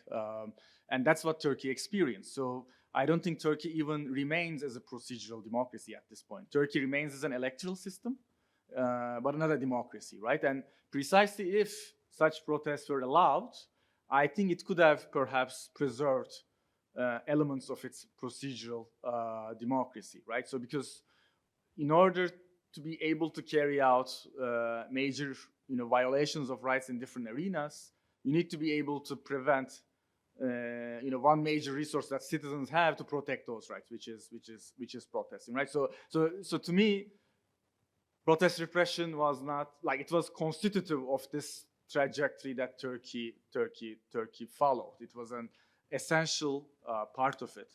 But I get the essence of the question, which is about what functions ultimately protests serve, right? So one function is that it actually serves as a signaling device, right? To those citizens who are also not involved in protests, that there are certain violations taking place and that they should take a stand. It serves as a mechanism of sharing information, which can then affect electoral preferences, right? So the more limits on these protests, the more invisible becomes many issues around, for those who are not that perhaps politically informed. But I think it's also, when you allow it, like it's always, I think, a laboratory for creating new leaders, right? Creating new frames, and in a way shaping the contours of the representational politics by generating new cadres, frames, and demands and agenda setting, right? So I think constricting the protest space devoids the opposition, like the constriction of the protest, devoids the opposition from all these potential gains that the protest arena can provide for regenerating in a way and reinvigorating representational politics. I would accept that is never automatic and that there is much organizational work to be done to transmit what takes place in the protest arena to the representation arena.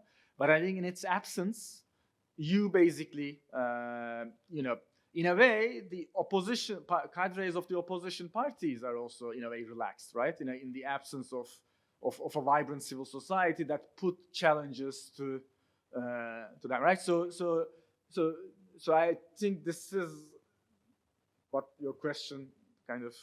I don't know. That's what I assume, but let me know if this did not address your question. Right? Yeah, for apathy, I do not think this crisis of representation in the short run will be channeled into protest arena as it was perhaps during Gezi or in other contexts.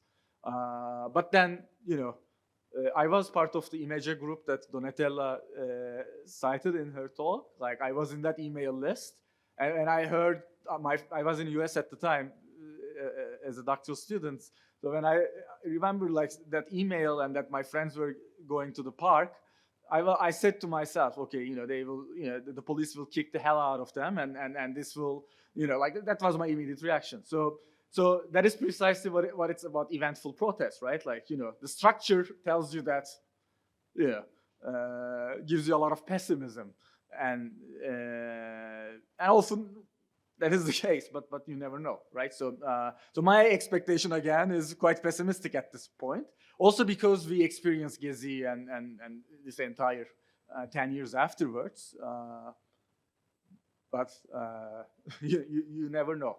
But I think again, one thing is I think we closed a certain cycle in Turkish politics, a cycle that has been dominated by elections and electoral mobilization and tactical alliances before elections to build up the opposition constituency to a majority, right? So I think it's over at this point. Yes, there are the local elections. They are important, but ultimately they won't change the national executive power. So that electoral mobilization gives you some sort of alarmism about we need to focus on elections. We need to build these tactical alliances. I think this next 5 years should be for the opposition is to reinvent grassroots politics of actually building in organizational spaces, to invest in organization building at the grassroots levels to overcome some of the limitations and perhaps out of those efforts, what you suggest that could emerge.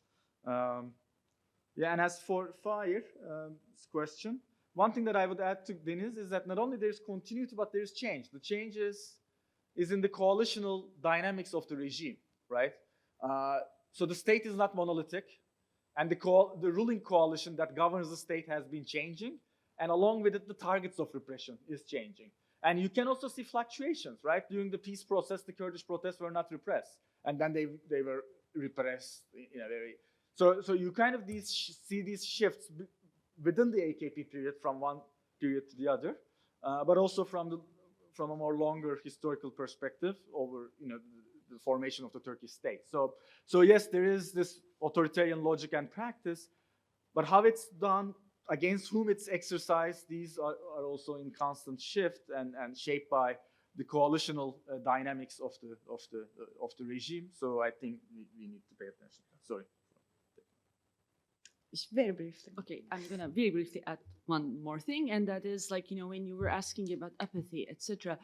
So, and I didn't want to talk about it too much because I think this is also what we're gonna talk in the second round, which is, I mean, for example, I did research after Gezi, and even when you talk to people who claim they were apolitical and they didn't want to participate in politics, they would refer to Gezi and they would talk about how their life changed after it and what kind of things they were doing because of that. So these ecological farms, solidarity networks, in my case, yoga students, etc., right? All were referring to Gezi as something that changed their life. And they had a lot, even if when they claimed to be apolitical, of course they were engaging in criticism of the system, they were engaging in reflecting about the system, so they were actually not this is not apathy, right? This is not knowing about the system, not having any idea, etc. It's different. So there was, and I don't know, now we can talk about, because this is 2016, 15, etc. I don't know whether that same, so there was this potential that went to these different arenas and people are organizing, but there was this enormous distance to institutional politics, which I think is made even worse by the choices and non-choices of CHP and other parties. So, and specifically in order to kind of connect that potential to the institutional politics, you need some kind of grassroots work, but also you need a regeneration of the parties themselves as well. Thank you. Donatella, would you like to add something very briefly, hopefully? Only one remark, because I think Deniz and Mert have given all of the answer and presented very interesting explanations. I think one element which has been left out until now from our discussion is the international dimensions. And there, Turkey is a particular case because it is an authoritarian country classified as not free even by Freedom House, which nevertheless has been very relevant for the European Union to address the migration issues. So it has been able to blackmail the potential pressures by other countries, liberal democracies on that. And additionally, I have the impressions that we should think more also about the ways in which the refugees crisis, the refugees coming from Syria, have also transformed the political opportunities for the regime, who presented himself as capable of expressing solidarities and creating also challenges for the oppositions, that especially in the electoral oppositions, that in the second round in particular, took positions which were quite ambivalent, I think, vis-à-vis the traditional ideas of solidarities toward migration. So just this, I think we can discuss better also in the round table. But thank you very much to Mert and Deniz. Thank you, everyone. So we will continue. Let's have a break and continue in 15 minutes. Yeah, see you.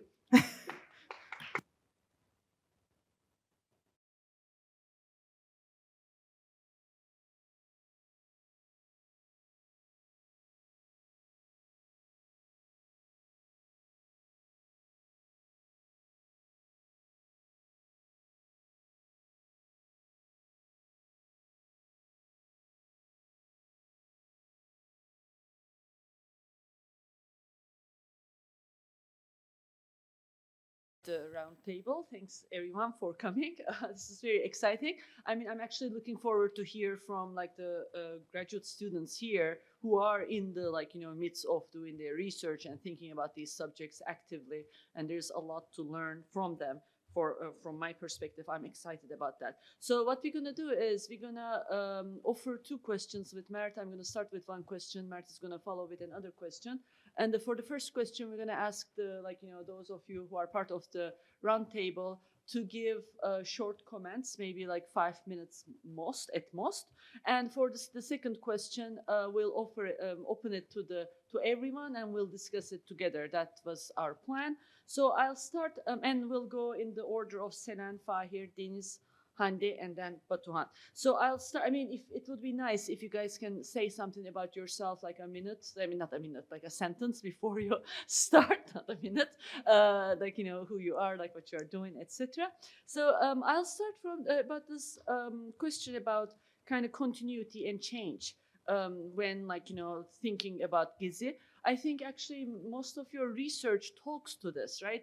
We tend to think of Gezi as a critical junction, as a critical point in Turkish protest history as well as autocratization history. But it is this point that we talk about.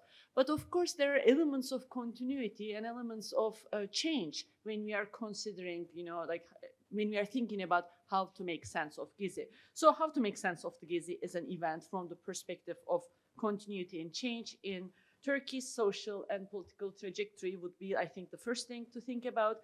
Like, what are the different temporal registers and socio-political arenas in which we can observe its effects, what kind of continuities, what kind of changes, and what are some of the mechanisms through which these effects are produced and mediated and transmitted.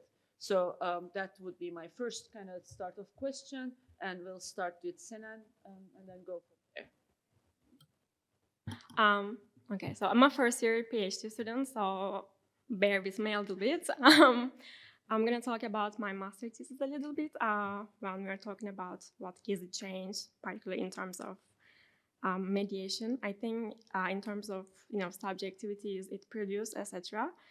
I wanted to approach it from a visual studies perspective, so I wanted to apply this very new field of visual analysis in the social movements to Gezi. So we know that Gezi produced a lot of artistic output in all sorts of ways, in performance art, poetry, graffiti, illustration, in online spaces and offline spaces. So I wanted to, at the time, analyze what would come. I don't have a specific question, actually. I wanted to see what dynamics I would see if I were to analyze the illustrations. Because illustrations are very particularly narrative-based type of graphic arts. And they can tell us about how people imagine themselves or how they imagine events as they unfold, for instance.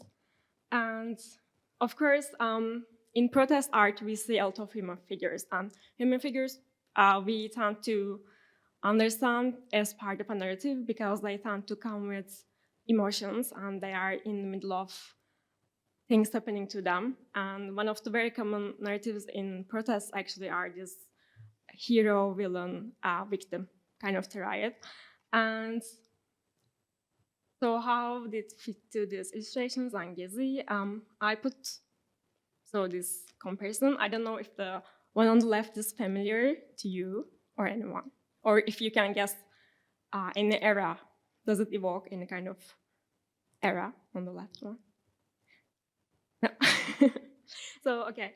The artwork on the left is from the 70s, from this very more traditional ideological, from actually Metu student movements. They actually had a very strong visual tradition that I didn't know about till I did this thesis. And I compared that to Gezi illustrations in terms of protester figures. So I think there are very clear visual differences. I'm not going to test you again, but for instance, in terms of how many figures are there? Are they more individual, depicted as individuals, or as part of a big collective, or are they in a more active stance, as the image of the protester that we have in our minds? When we say a protester, I think probably most of us have this image of a person holding a banner, shouting, maybe their hand is in the air. Yeah, exactly. And I was very surprised to realize that, I wasn't surprised at the time Gezi was happening, but when you look at it in the context of how we imagine protesters, that's not the case with Gezi. The Gezi protesters imagined in what I like to call, also referring to Donatello's idea in sort of like in becoming. So because this is very infamously an apolitical generation, we are kind of seeing the way they are politicized is not immediately becoming what we expect, but they are still kind of a bit cool about it, as I like to call them. And so looking at this in the in the aftermath of a decade, like how is this politicization holds up now? I think that's the interesting question. One of the artists I interviewed told me that Gezi was a turning point for a lot of artists as well. He told me we got all politicized and we all started doing more and more political work. For instance, they started to do more work in the cases, in the case rooms, courtrooms. And I think you were talking about how protests didn't disappear but changed and maybe get a bit weaker, but at the end it changed its shape. So I think maybe we can think of visual resistance in the same way. It is a symbolic kind of resistance, but it is still preserving some of the ideas, some of the becomings or little changes in subjectivities. So I also think the interesting thing would be to look at how images change through the years, because I think every year artists kept creating work to commemorate it, so in the memory of Gezi. So I would expect there was less of them this year because of the reasons we discussed. So yeah, these are my points in general. Thank you.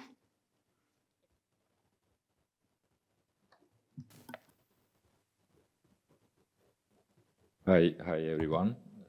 My name is Fahir. I'm a first-year PhD student here, and my master's research was on prefigurative politics that emerged especially with the effect of Gezi protests. I was focusing on a couple of prefigurative politics, especially in Istanbul, actually, and that are working in different activist fields. So my research is more relevant to prefigurative politics and also a little bit about their history, but I think we can also discuss their trajectory in relation with the general situation post-Gezi, or we can identify certain continuities from the past that made Gezi and activism going afterwards. So I would like to shortly start by situating with what has been told in the last session. Like Donatella was referring to the eventful character of the protest, eventful character of Gezi protests, as Selen did, and the pluralist character where old identifications were broken and like new identities emerge.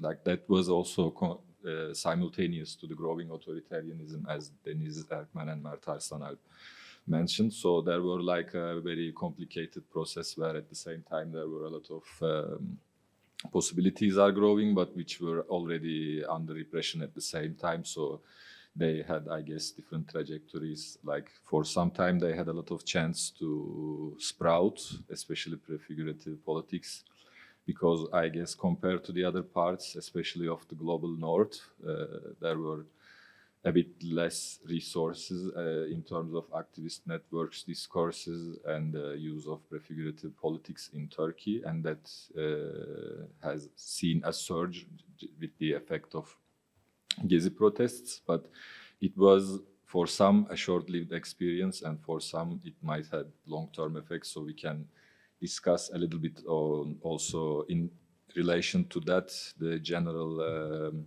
effectiveness of prefigurative strategies or repertoires and general effectiveness of instrumentalist, let's say, or more conventional strategies and repertoires.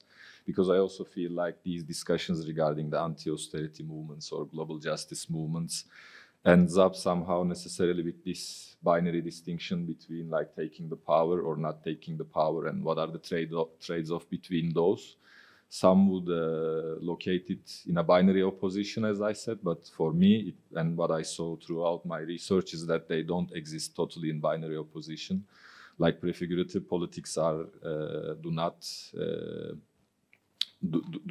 let's say, avoid questions about macro changes, but they might not have enough resources to do that yet, and they seek different forms of strategies and repertoires and to fuse them together. So, like, I think what we have to discuss is more about these fusion, like how at the same time they are trying to aim a broader change, but maybe they are not able to because of the less organizational resources.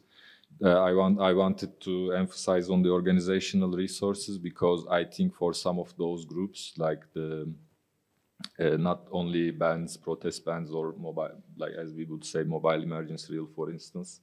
I mean, of course, it was important in terms of limiting their space and limiting their interpretation of the strategies and general emotional situation. And also not only protest bands, in fact, in 2015 and 16, Turkey also saw very violent events, including suicide bomb attacks and like very different violent events that are also specifically targeting the activist network. So this also creates a lot of disillusionment, let's say. But my point is that it is a bit also related to the organizational maybe incapabilities of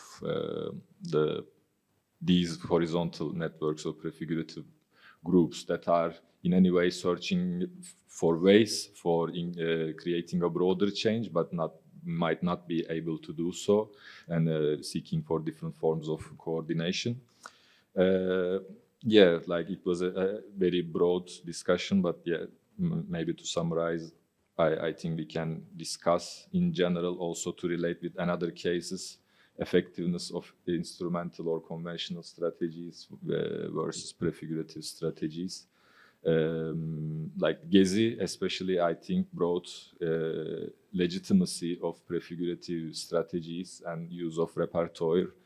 In the case of Turkey, it's not that it has become first visible with the Gezi protests, but I think it was the time where it reached the broader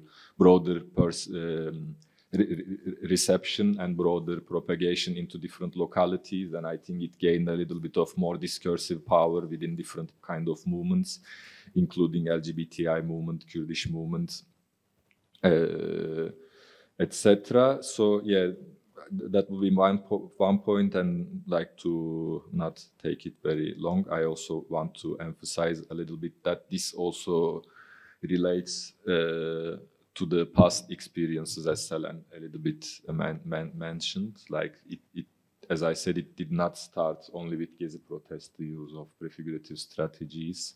It first of all started with the questioning of the instrumental strategies of the socialist movement, within the socialist movement itself and the outside of the socialist movement.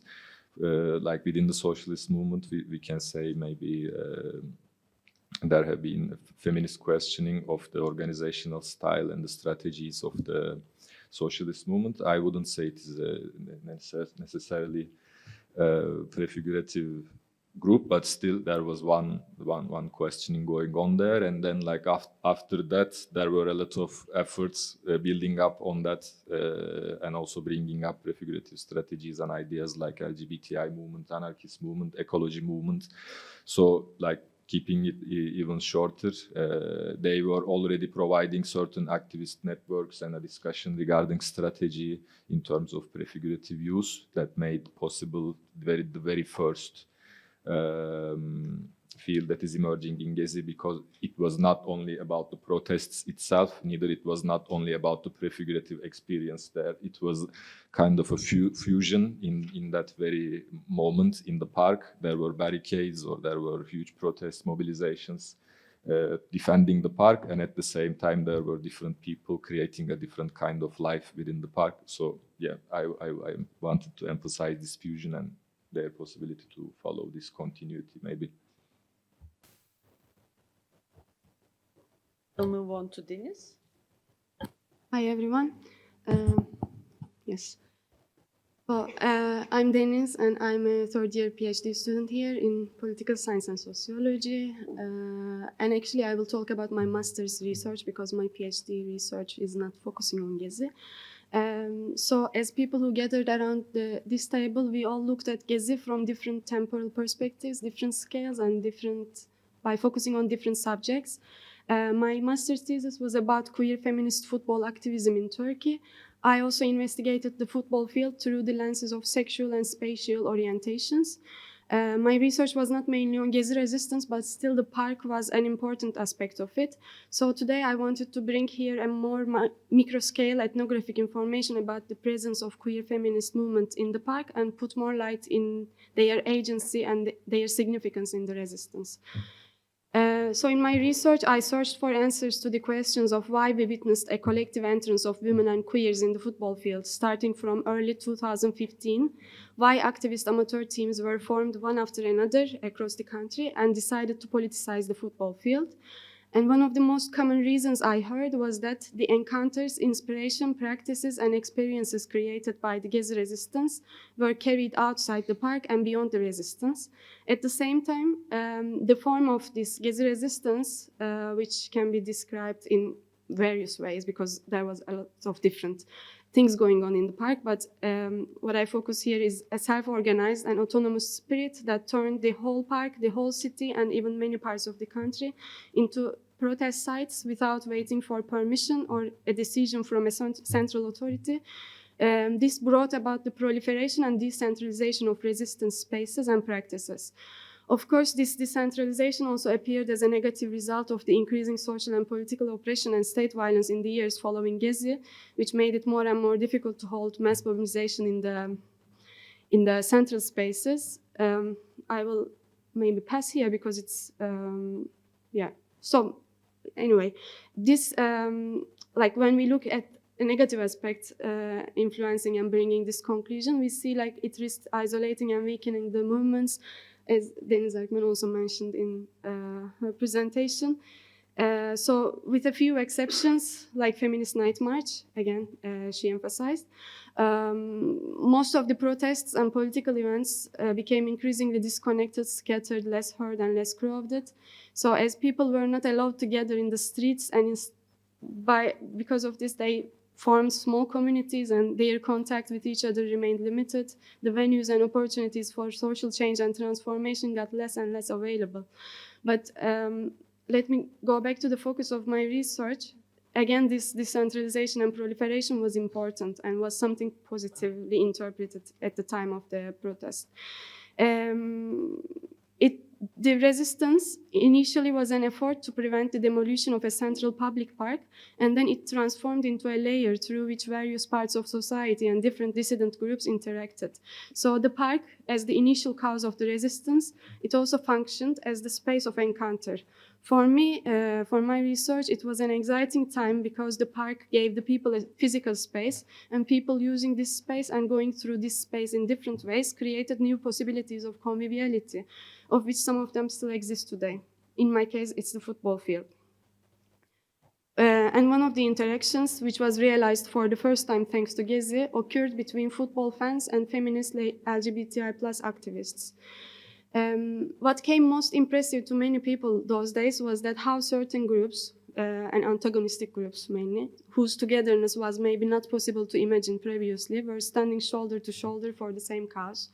Turkish nationalists and Kurdish movement actors, LGBTI+ people and anti-capitalist Muslims, male football fans and feminists were shown as examples, some examples to that situation. These encounters, the moments of standing and acting shoulder to shoulder against the police force and sharing a space together for almost 20 days, have not remained completely limited to the park days. In the forms of collaborations and ideological stimulations, if not permanent transformations, their impact continued to inspire and mobilize various actors in the following period. We can remain in the first picture, actually, because... So Yağmur Nuhrat, a scholar from Turkey, considers football fans' presence in Gezi as a function of their embodied subjectivities and resulting agencies stemming from years of repression and being subjected to police violence.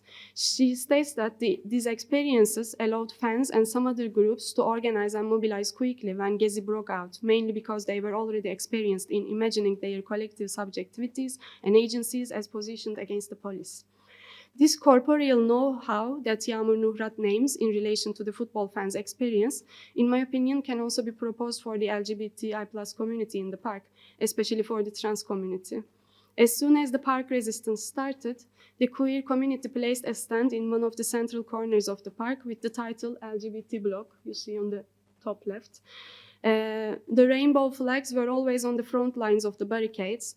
The building of an LGBTI+ association, Lambda Istanbul, which was located very close to the Gezi Park, was open to host people during the night by giving the rainbow flags as blankets to work as a first aid station and a storage or provide basic needs. LGBT Bloc also organized specific demonstrations and events inside the park during the resistance days. The reason why the LGBT bloc was so organized and visible in Gezi was claimed by many to be the fact that they were accustomed to everyday police violence and that they could easily take immediate action. It was also being emphasized that queers, particularly gay men and trans women, have a special connection with the park. For decades, it has been a space where queers socialized, found sexual partners, and worked at nights. The first collective public protest in the history of queer movement in Turkey was held in the stairs of the park by trans women in 1987. On the top right, they were doing a hunger strike for several days. That is another reason why queers have been one of the first groups who could mobilize quickly to defend the park. Not only the park, but the whole district of Beyoğlu has been a safer space for queers for years. The ongoing gentrification process was a threat for queers living in this area. Therefore, many queers, including the ones with no prior political engagement, came to the stand and joined the resistance. So coming back to the football, this commonality of the corporeal know-how made the football fans and queer community as two of the most visible and organized groups of the resistance.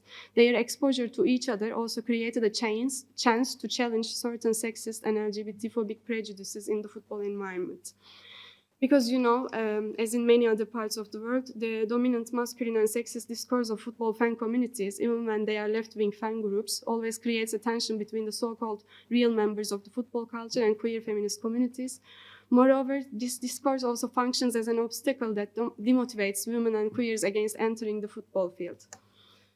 So, in Gezi Park, there was this ground established for a face-to-face dialogue on the issue. In a workshop organized by the feminist tent, by the feminists, two of the most representative slogans of Gezi were created. Like, they organized a workshop between the fans.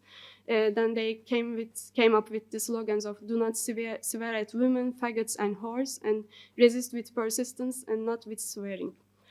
So actually, I'm out of time and I had things to say more, but and say a few more sentences. okay, because they're interesting. No, yes. So let me mention about the first picture again. The bottom right picture is from the Pride March of 2013. So it was right after the park was demolished, like dispersed, and it was the most crowded march of the history of the movement. And then the next year was even more crowded. So this was interpreted by many as a huge transformation in terms of societal perception towards LGBTQ people in the society. But then the next year was marked by a brutal police attack. And then, like we will talk about it, it got in a different way. So that we cannot trace a linear progress since then, but I think we can still mention about the Gezi's impact on the societal level, even if we cannot witness like big visible mass mobilizations today in the Pride marches and in other days. So yeah, just a few last sentences. After the Gezi Park days, because there were many encounters during these days, alternative leagues started to emerge. They were mixed leagues. So in 2014, right after the Gezi resistance. Karşı League, karşı means against, so a league, an alternative mixed league emerged, and they defined themselves as against industrialized football, racism, nationalism, sexism, any kind of hate speech and discrimination. And then we observed another one in Ankara, in another city. And then inside them, like more women and LGBTI plus players met each other, and then they started non-mixed queer feminist football groups. Maybe I can conclude like that. And we discuss more about it, and I can say more later. But in the second picture, you see, like, as of 2015, queer feminist movement and not movement actors necessarily started to enter the fields. And yes, since 8 years now, there are, despite we cannot do big demonstrations in public spaces, this night march and 7. And still see crowded and visible events, and they were born after the Gezi, I would say. And thank you.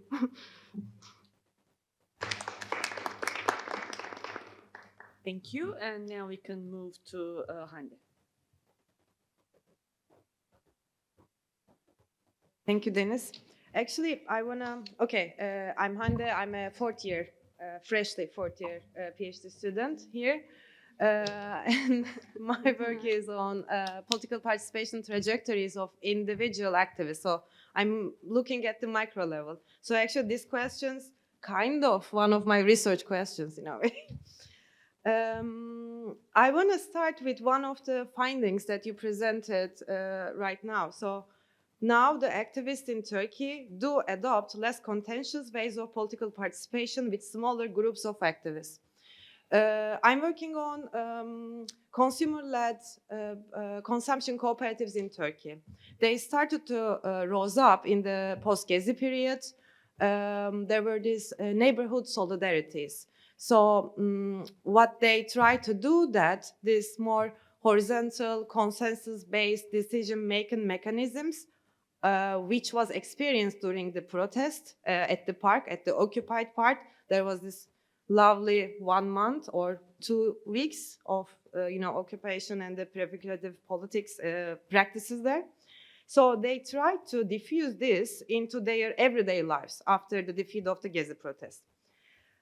Following these neighborhood solidarities, some, these autonomous and very small groups of solidarities, they remain. But okay, there is the narrowed down political space for activism. There is the increased repression, so they cannot do the marches, they cannot do the, sit-ins. That's there, so there is limited political opportunity. But also, I think they imagined something. They imagined having this more loosely but still connected solidarity groups in a network, so they would be more prepared for the ambiguity, as Mert also said, that the authoritarianism produces. One of the participants of my research was saying, we don't know what will come next, so we want to build up something, a way of organization to, be ready for whatever comes next. So I think it's, of course, there is definitely the repression part, the authoritarianism part that would impact their strategical decision making with this. Basically, there was no other options to, keep the dissent ongoing. But also, they wanted to include less claim making. So there was this distancing from the state level, the politics as we all just shared. They wanted to have this more flexible forms to also have a communication with ordinary people. So I think there was also a shift to more everyday matters, something they could overcome the cleavages or the political differences among people.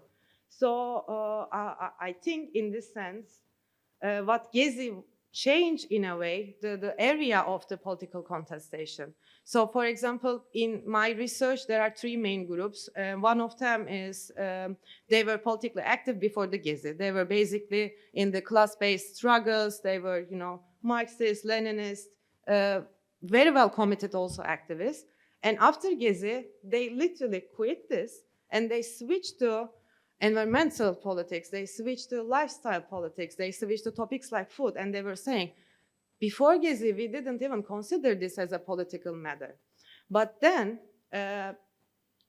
again, one of them was saying, we cannot expect anything from either from the rural people or from the people who are not politically aware in the city centers if we don't give them anything. So for them, it was also a strategical decision to get involved within the ordinary people's everyday life. In my case, it was through food, but I think there are also many other, examples of this. Another thing I want to also a bit reflect on, which is a kind of a raw idea also, we are talking about the socio-political changes that was sparked by the eventful protest, but also the whole political violence and whole, repression. It impacted their personal lives. It impacted how they organized their lives. For example, many people moved from European side, which was where the Gezi Park is, to the Anatolian side. So there was also this shuffle within very practical matters. And how they organized their lives also, in a way, changed. And that also impacted their political, maybe, participation as well. Yes. For now, is this. Thank you.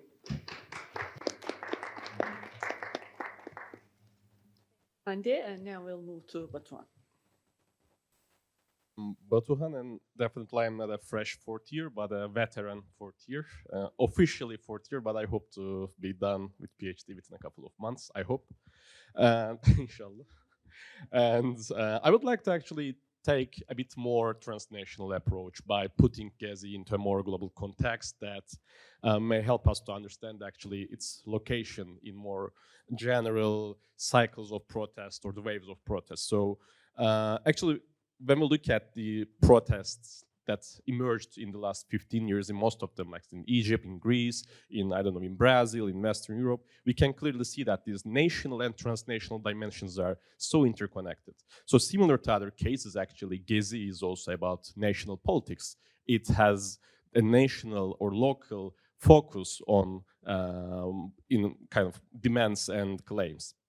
But when we look at these national and local claims and demands, we can clearly say that they were somehow related to more transnationally experienced failures of kind of neoliberal politics and political economy models. So in kind of Western cases, we observe that these crises happened in a more economic way, just like in, when you look at anti-austerity movements or when you look at the Occupy movement, you can clearly see the more emphasis on the economic level. But when you look at Gezi, or for example, when you look at Brazil, or so I think in Egypt as well, you can clearly see the political economy and also the political and social crisis that happened, that caused lots of significant grievances and cleavages for the people living in these countries. So Gezi is actually important regarding this issue because it helps us to understand these failures of neoliberal crisis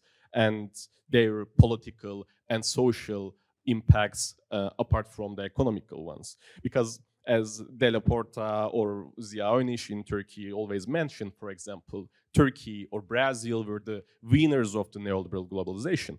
But still, we observed one of the historical political crises or the protest movements in the history of these both cases. So actually, as I said, it's important to put Gezi in a global context to understand it better, but also putting it to a global context would help us to understand the context better as well, because it helps us to understand how these failures of neoliberal political economy models, development models in the last 20 years resulted also in different political and economic crises in different contexts, especially in non-Western contexts, which I found it very important. And apart from that, within this context, we can consider Gezi as a kind of vessel or as a carrier of the spirit, because it can be easily related with other protest movements.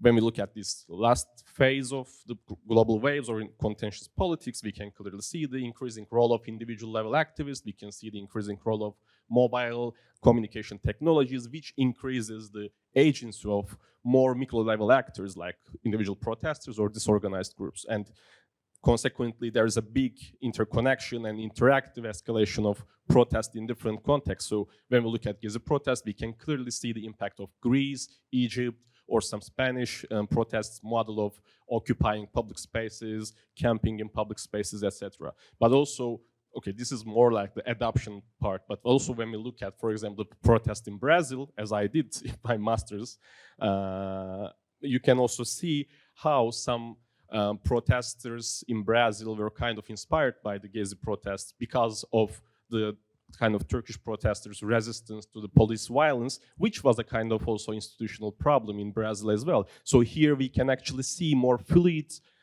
form of diffusion that emerged in a more like emotional dimension for these protesters. We can clearly see these kind of connections, and Gezi is there within this context as I said, both a kind of adapter and also transmitter of the spirit to different contexts and countries.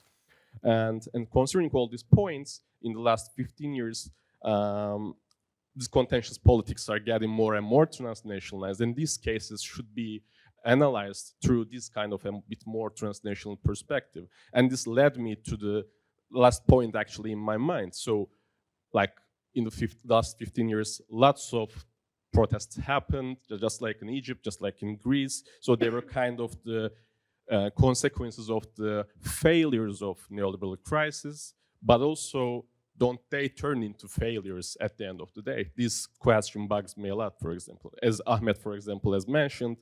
So what happened after, the famous revolutionary movements in Egypt? What happened, the famous protest in Greece or Spain or the US? So where are we after these great, age of protests after 15 years, after 10 years? This is a question. I am always a more optimistic guy, so I'm always more like on the positive side, which will probably create some also discussions. But actually, I would love to discuss this, not only focusing on the Gezi, but also its kind of relation with other protests as well. Thank you.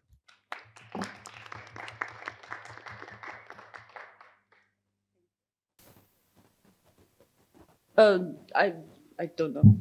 But we can, yeah, why not? I mean, is there anyone who wants to kind of jump in order to respond to the...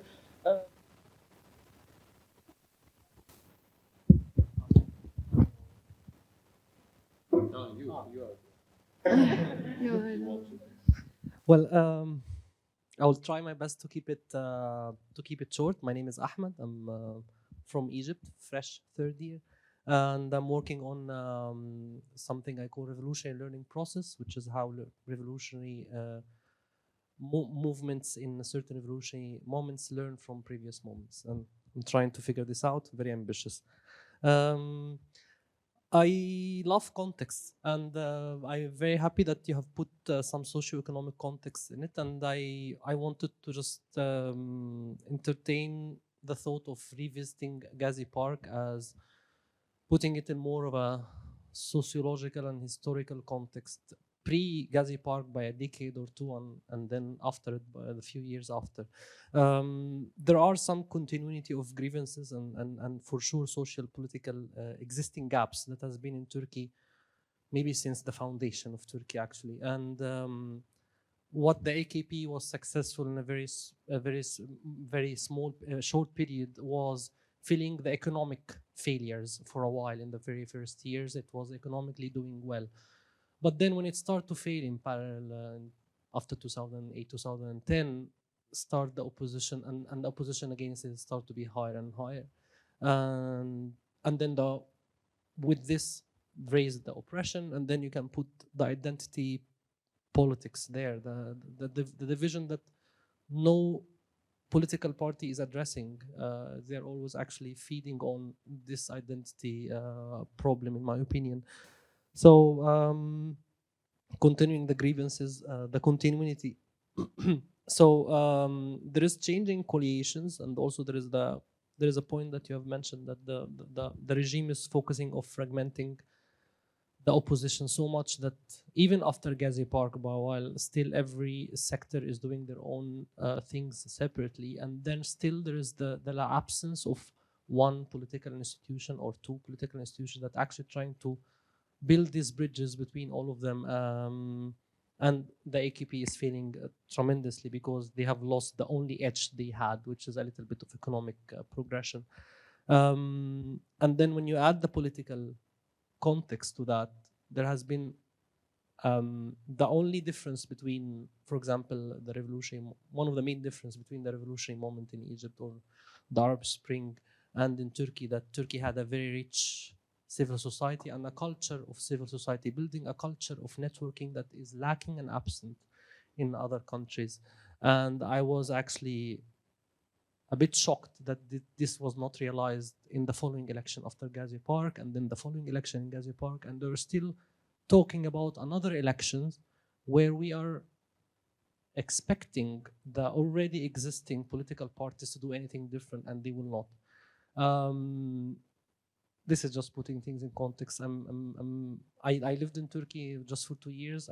Between 2012 2014. I don't claim any knowledge, but from where I come from, in 2011, with the limited information we had in Egypt, Turkey was the inspiration of a political achievement that can balance between the Western secularism that we had in mind. I'm talking about average citizens here, and the conservatism, traditionalism that is important and essential to keep or to address at least, and not to take two sides. So I want the talk to continue because I'm very excited.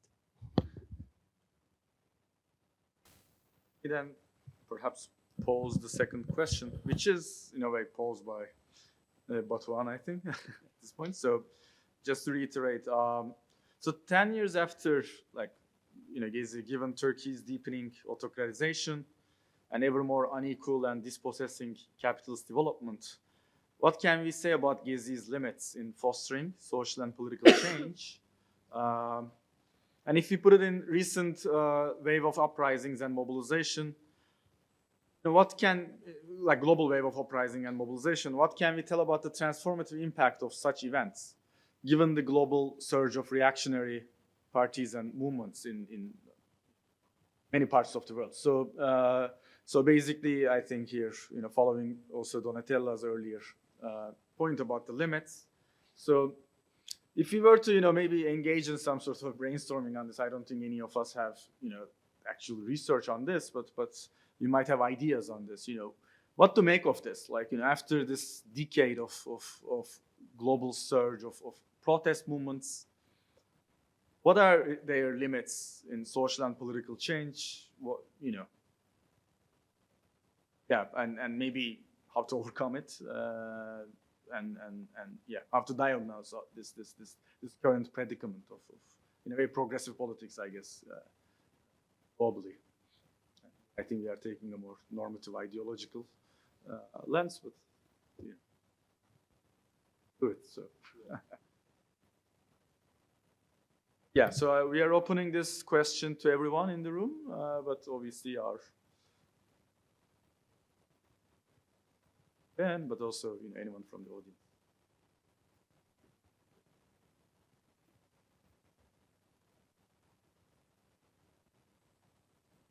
Yeah, go ahead. Okay, answer to the second question, but as nobody is jumping in, I can say something. Again, in relation to the focus of my research, also to my PhD research as well, but I can say that, I don't know if we can name it as Gezi's limits, but I think there's a tension between the social change, like willingness to social change, and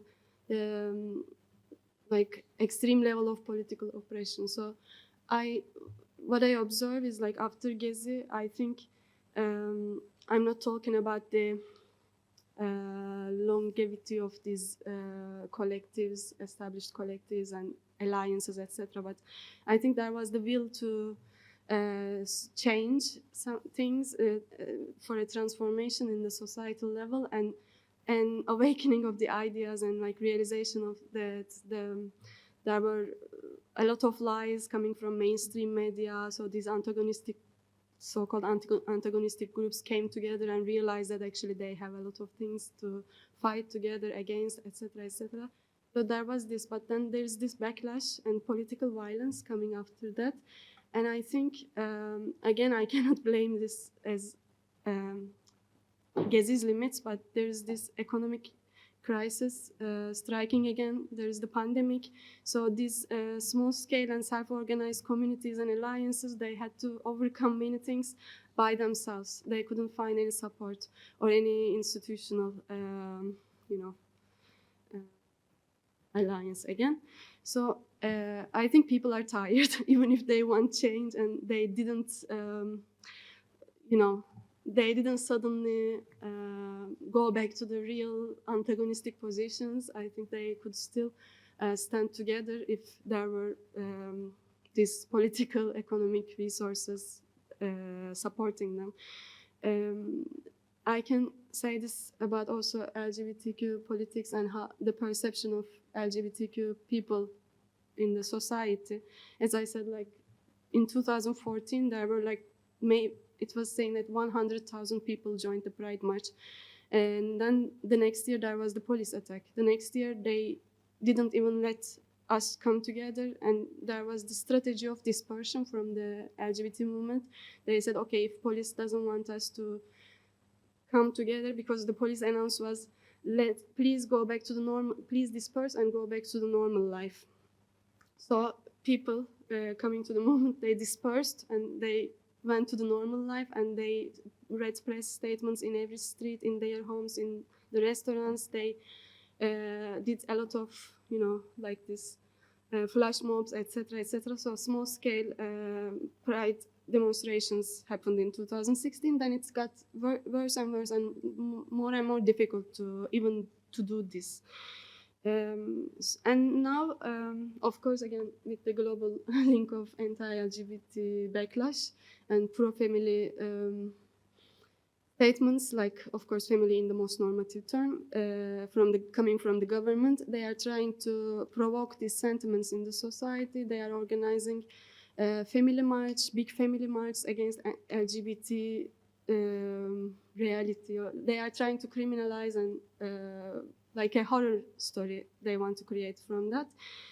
And they are working with the journalists, like mainstream news, some of the mainstream or pro-government newspapers are working in the organization of these marches. It's not like a conspiracy theory or anything. So they are really working like an engineer on this. And I'm not sure if the society is buying it, but of course it's a process again. So we don't know what is the long-term,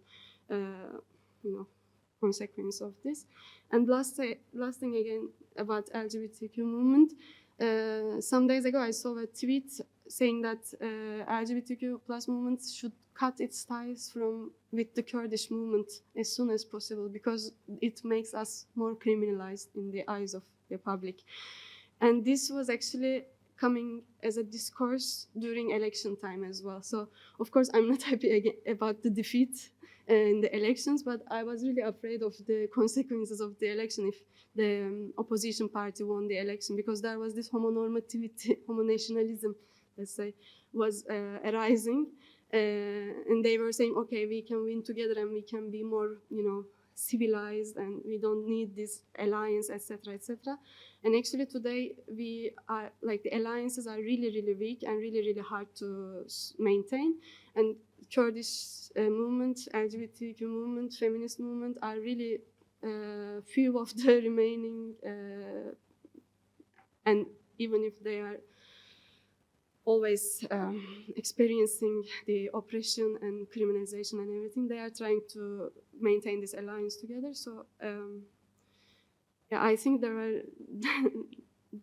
dangerous discourses going on in the societal level as well, but I think political oppression is actually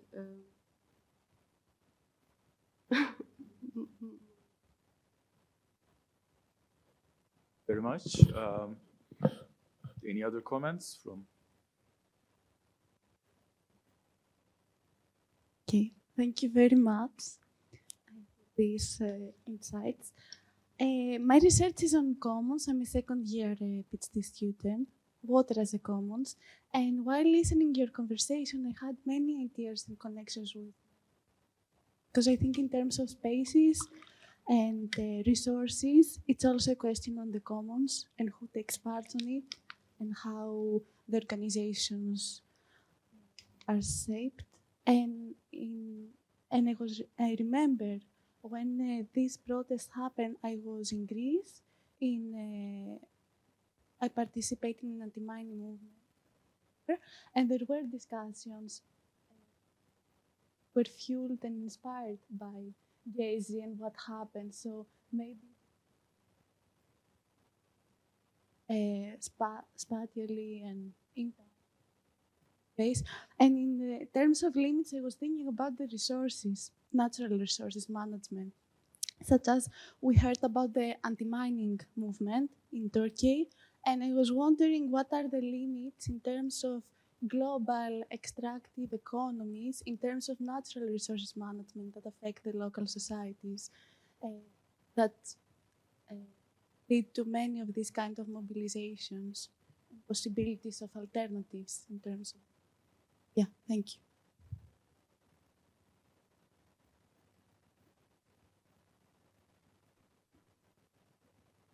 Okay, I just want to address the second question also, Batuhan's concern in a bit on a positive note.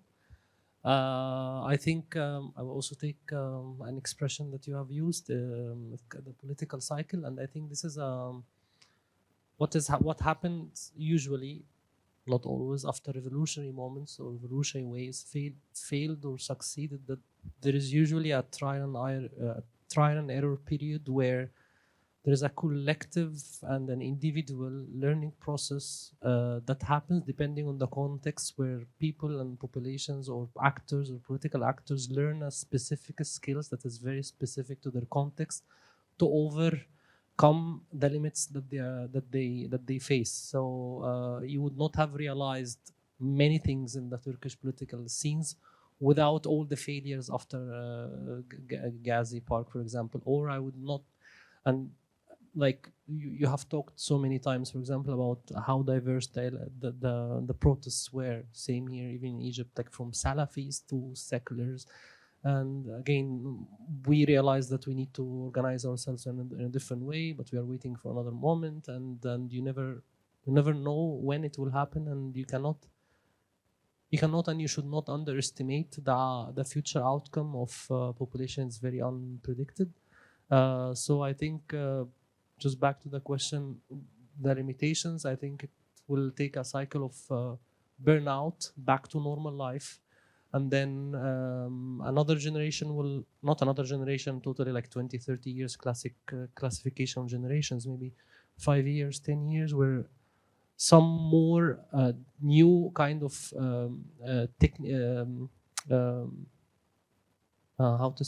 tactics of protests and tactics of political network building that will appear, where it will attract the old ones, which is maybe you, Batuhan, as you think you're very old now. No, but I think this is a political cycle that is sometimes evident to avoid. It's unavoided. Sometimes you must go through it in order to reach somewhere. Another thing, it's a question. It's not based on information. I do not know, based from a non-Western country. I'm speaking about Egypt. I do not know to what extent the language that we use in political activism, which is basically a Western language, other than the individual rights that we all agree on, are serving our causes to address the gaps and to reach the majority of the population that one day might vote for us. I think our language is Western, our language is urban-based, but there are for sure many initiatives on the grassroots levels, but it remains individual and it remains scattered. So I'm not sure if there is any other way to address our audiences with a different language, a different principles, a different set of values, especially that we live in an international context where these set of values are failing in the West. In times, I mean, oppression is happening in France, in Germany, in Spain, in Greece, and in USA, and it's getting harsh and harsh. So I'm not saying justify anything of oppression. I'm just saying, how can we address in a different language? We need to get our own language. I don't know how. I'm just putting this out.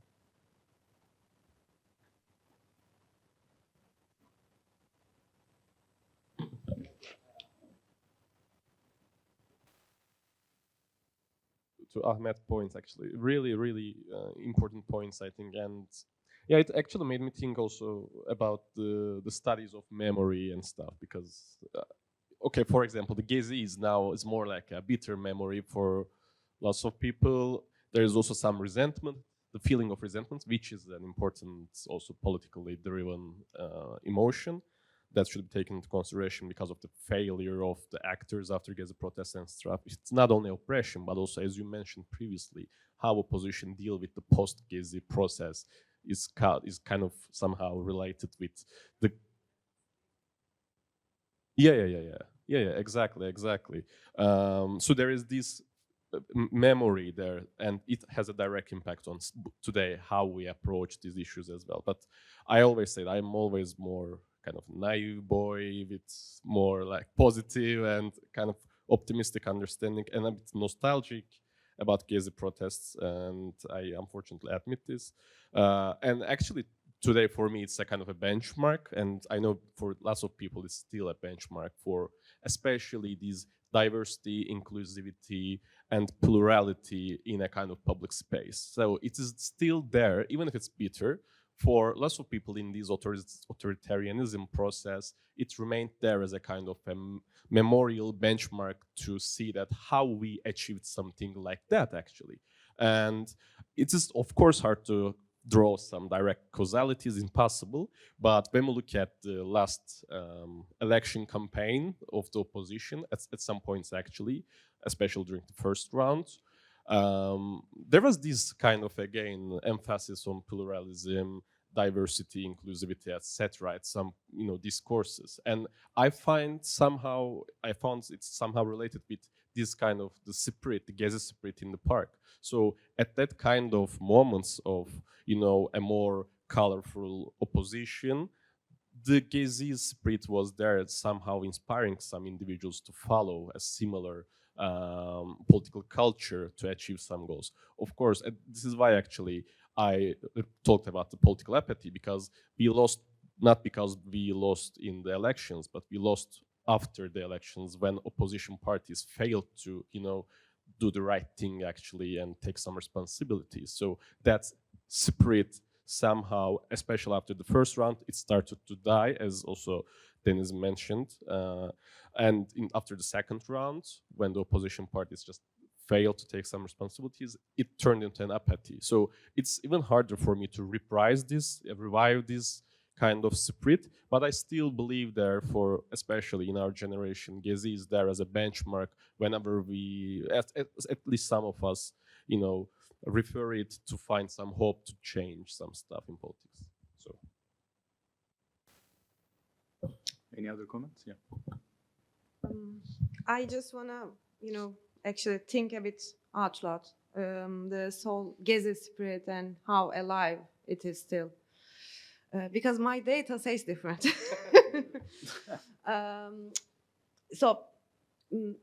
I think that the revolutionary, hopeful emotions that was raised and stayed alive for a while after the Gezi, of course, I think fading.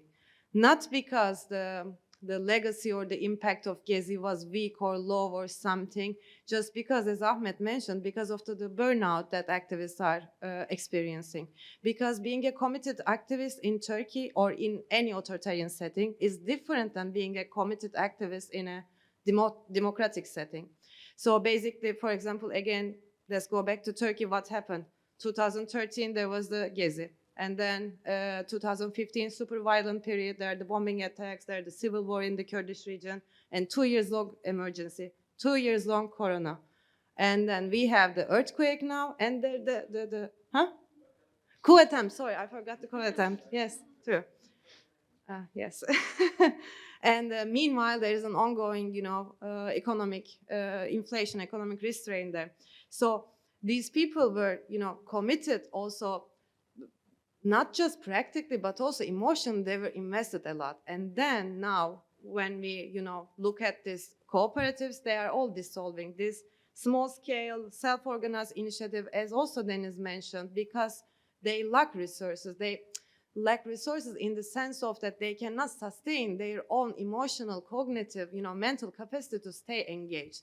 Because, okay, they're motivated, they do something, and then another challenge comes. So when I talk to many activists in this 1.5 year long period, now they are talking about Gezi in a very melancholic, in a very, it's nostalgic still, and they remember it, of course, the memory is there, but it's something that, it's like a migration story in a way. When I worked with Afghan immigrants, when they were talking about home, it was a similar sentiment there. It's lost, it's not gonna come back, and we are sorry for this. But back then, it was of course good to have it, but we know we lost it. So for me, in this sense, there is no enduring emotional impact. But what I see is that I think these activists or the initiatives or the groups, they learn this, the horizontal, more self-organized, one type of organizational skills. Even though they change the subject, for example, now one activist I interviewed was saying that, okay, food is now a luxury. Come on, look at the context. We don't have time for food. What we need to focus is the rights, animal rights, for example, she was saying. So I think they're changing the subject, but how they organize themselves and what methods, what tools are they are adopting, I think there is a more long-lasting impact in that sense. Yes. Any other comments? I mean, but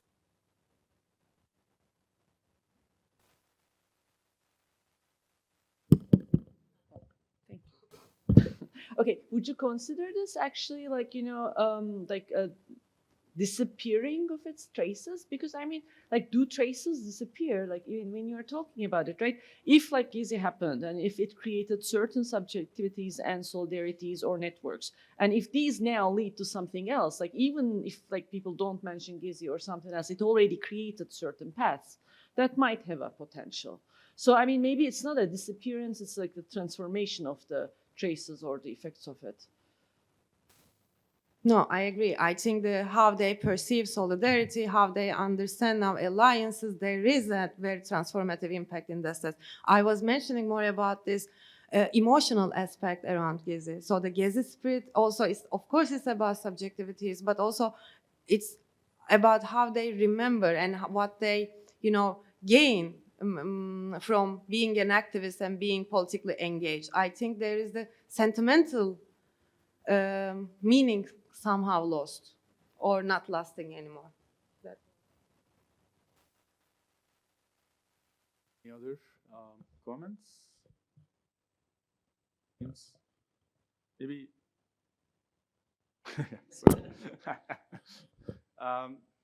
So I think, yeah, with respect to the question that I posed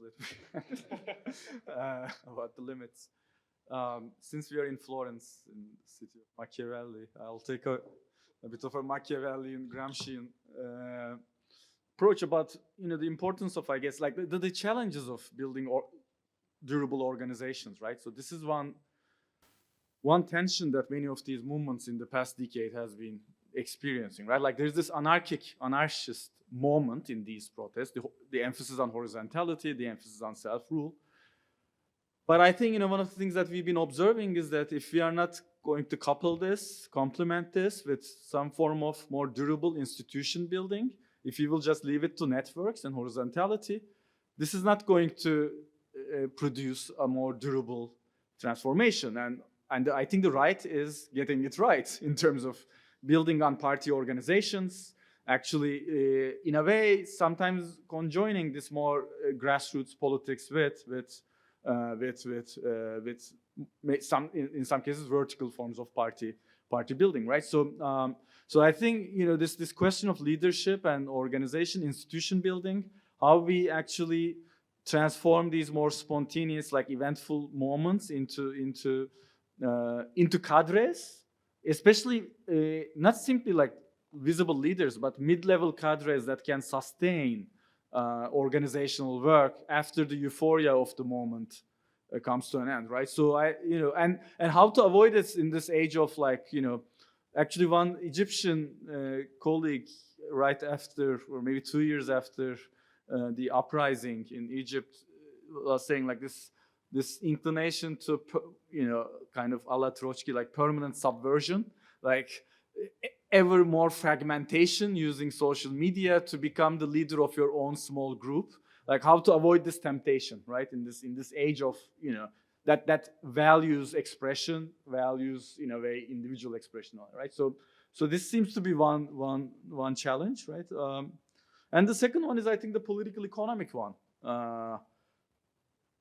You know, despite all these anti-neoliberal protest cycles, and despite, I don't think the left has been able to develop a durable post-neoliberal project, even in Latin America, where the left actually was able to form long-lasting governments. Like Argentina is right now. I worked on Argentina in the past, and kind of trying to follow it, is experiencing, after 2 decades of left government, this very staunch neoliberal turn with popular support, like with genuine popular support from the most precarious sectors of society, according to the surveys, right? So that tells something about the political economic project, right? And the failure to develop actually alternative political economic projects. So that seems to be, and that is, in the case of Turkey, for instance, the opposition completely capitulated to almost neoliberal orthodoxy in the last elections, right? So in terms of its policy agenda, it didn't say much more than macroeconomic stability, the very language of the mainstream, you know, liberalism. So so this also, like, there is some sort of, I think, an ideological crisis here, like a programmatic crisis that, you know, without addressing, I think it's really hard to overcome it. I don't know, like, obviously most of this is quite obvious to everyone, but I felt like, you know, just to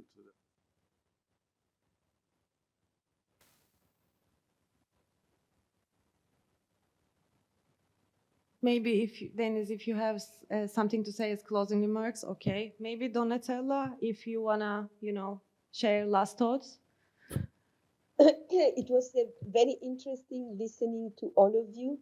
I thought one of the problems we should reflect more upon is the need to adapt in terms of time and space to the changing phases of mobilizations, because eventful protests are not durable.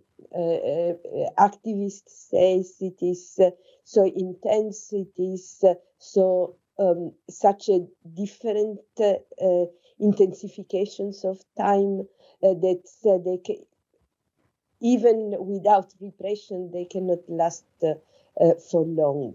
But adapting to another times means also to do what probably activists already do, that is taking more time to think about alternative strategies and to actually construct those type of relations that in the eventful moment started to be built, but did not consolidate. Probably they could not consolidate. You cannot overcome the many fragmentations that characterize the Turkey state in particular, but also in general.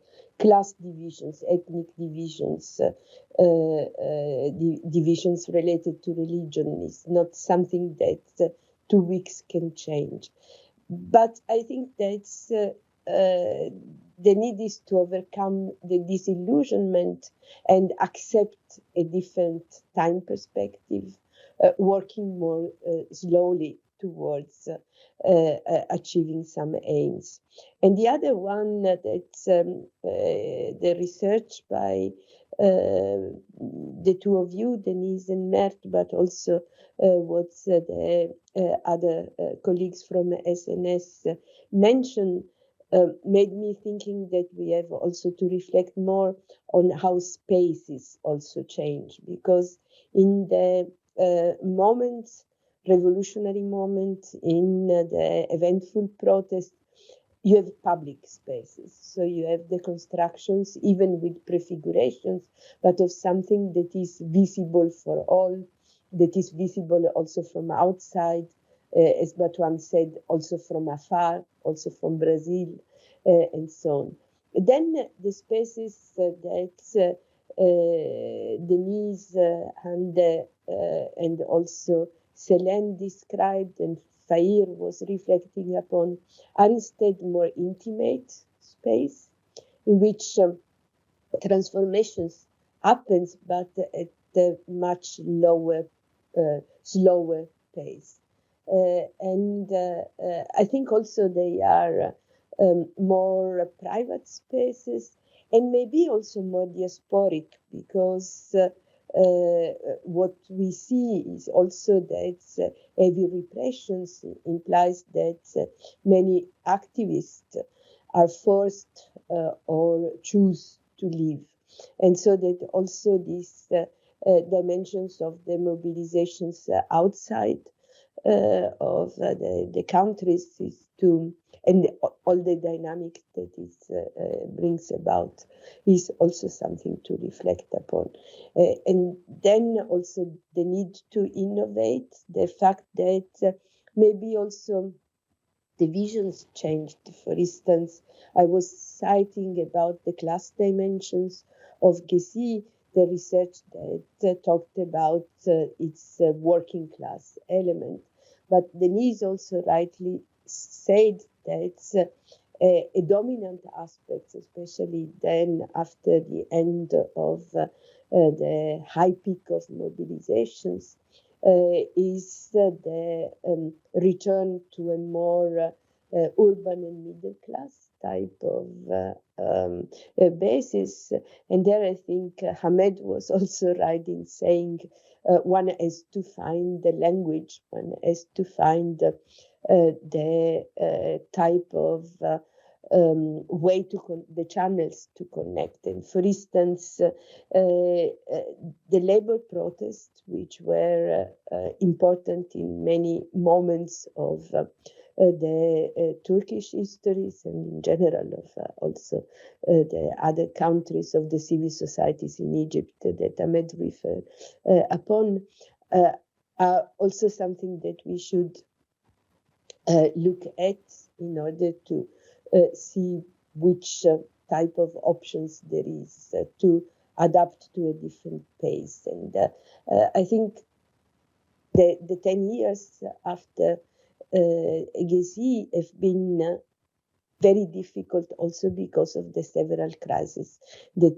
you mentioned, from the attempted coup to the earthquakes and to the war in Syria. And if for all this, I think, from all this, I think one could conclude that the movements has shown to be resilient, is resilient in you, it is resilient in the activists and scholars that are still thinking about how reactivate that process, and the legacies and the memories, I'm sure, are there to stay. So thank you to all of you and for this very interesting discussion.